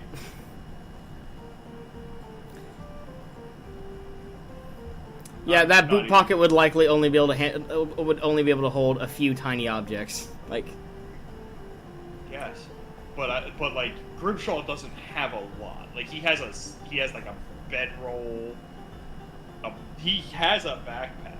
Technically, he could put if he wants to put the mimic in the backpack, he would have to empty the backpack first. Yeah, which again doesn't have much shit in it to begin with. Like he just has it to kind of have it in case he goes looting. Okay, I like this idea. Having something that I could kind of set down in the middle of town and it gather information for me could be exquisitely useful. Well, here's my next question for you. What are you gonna name it? Wait, I gotta give it. It doesn't have a name itself. Mimics don't have names. They're all creatures or monsters. They don't really think about having names. They all just kind of go off and start eating food and survive. The luggage. It's intelligent enough to know that's an insult. No, that is not an insult. I'm only naming it that because do you know what the luggage is? If that's a reference to something, keep in mind, it's probably not a reference to something in Arrowist. I know. It is a reference to something. There you go. It is 100% a reference to something. Look it up. This is the most badass mimic in what was it called? I just remember having it in my one friend's D&D campaign. And I looked it up. I'm like, this thing is essentially unstoppable. Yeah, No. he'd probably see it as an insult because that does not reference anything in my world. Okay, so I forget what book it's from, but the luggage can. So the luggage is almost always at the heel of the person who's attuned to it. All right. This thing does not stop. It's a chest that has 100 legs. Only the person who's attuned to it can go into it. Anyone else immediately gets eaten. If it is not within like 20 feet of the person, it wants to get 20 feet within that person. Fun fact, this thing does not stop for walls, for people, for armies. You get teleported to another plane, this thing will break a hole between planes to get there. Got it. But still, even still, you still have to come up with a good name for him. Yeah, we're gonna have to. Because I want this thing. I want it so bad. Lyrian wants it too. She finds it adorable. I feel like Lyrian's gonna end up traveling with us for a long while. I don't think she's gonna be like Seal Dre long, but I do feel like she's gonna be a staple in our party. Really quick, you know what animator versus animation is, right? Yes. Yeah. So Grimshaw, look what I have. You have a frozen screen. I have a frozen screen. What are you talking about? You have that. Yeah. Fantastic. I have him right in front of my second monitor, the one that Phenomenal. I watch all my stuff on. So just sitting there watching everything I watch. I love it. I wanted to get the Mystery Science Theater 3001. I love that. I love those guys. Those are fun. But yeah, I rarely get something like this. Usually people like give me random stuff for Christmas. I'm like, all right, that's cute. Put that up there. This, I actively, like, as soon as I saw it, I'm like, I must have that. Yeah. I almost got their mats, but I ended up not getting that. I'm not gonna lie, I'm a huge Monster Hunter nerd, so if you've noticed when I lift my mat up and stuff like that, my keyboard, Yeah. if I flat out take everything off of it, I do have a Monster Hunter mat Nice. Nice. with my favorite toaster on it. Then anyone who plays Monster Hunter will know what the toaster means. Alright, I think that's it for tonight. We're already past the 9-hour mark. Fantastic. I got more drinking to do tonight. Oh, jeez. Alright, well, you guys have a great night. I will see you all at, on the 19th, on Grimshaw's birthday. And with all luck, we'll have our 4th and final member on the team that day. Hopefully. Hopefully. God willing. Is he starting at level 1? No, the way I do it is if someone joins into a group, they start at the they start with XP equal to the lowest XP carrying member. Pretty sure we have almost equal to begin with. It so we're should doing it pretty- should be almost equal, so it shouldn't be too bad. Alonso is level 4. Yeah, most of us Level are 2 in greater- each, right? Yep. Yeah, I think I'm just about level 5.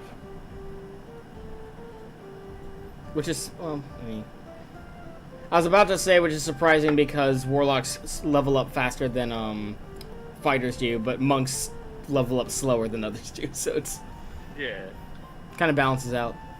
Anyways, you guys have a great night.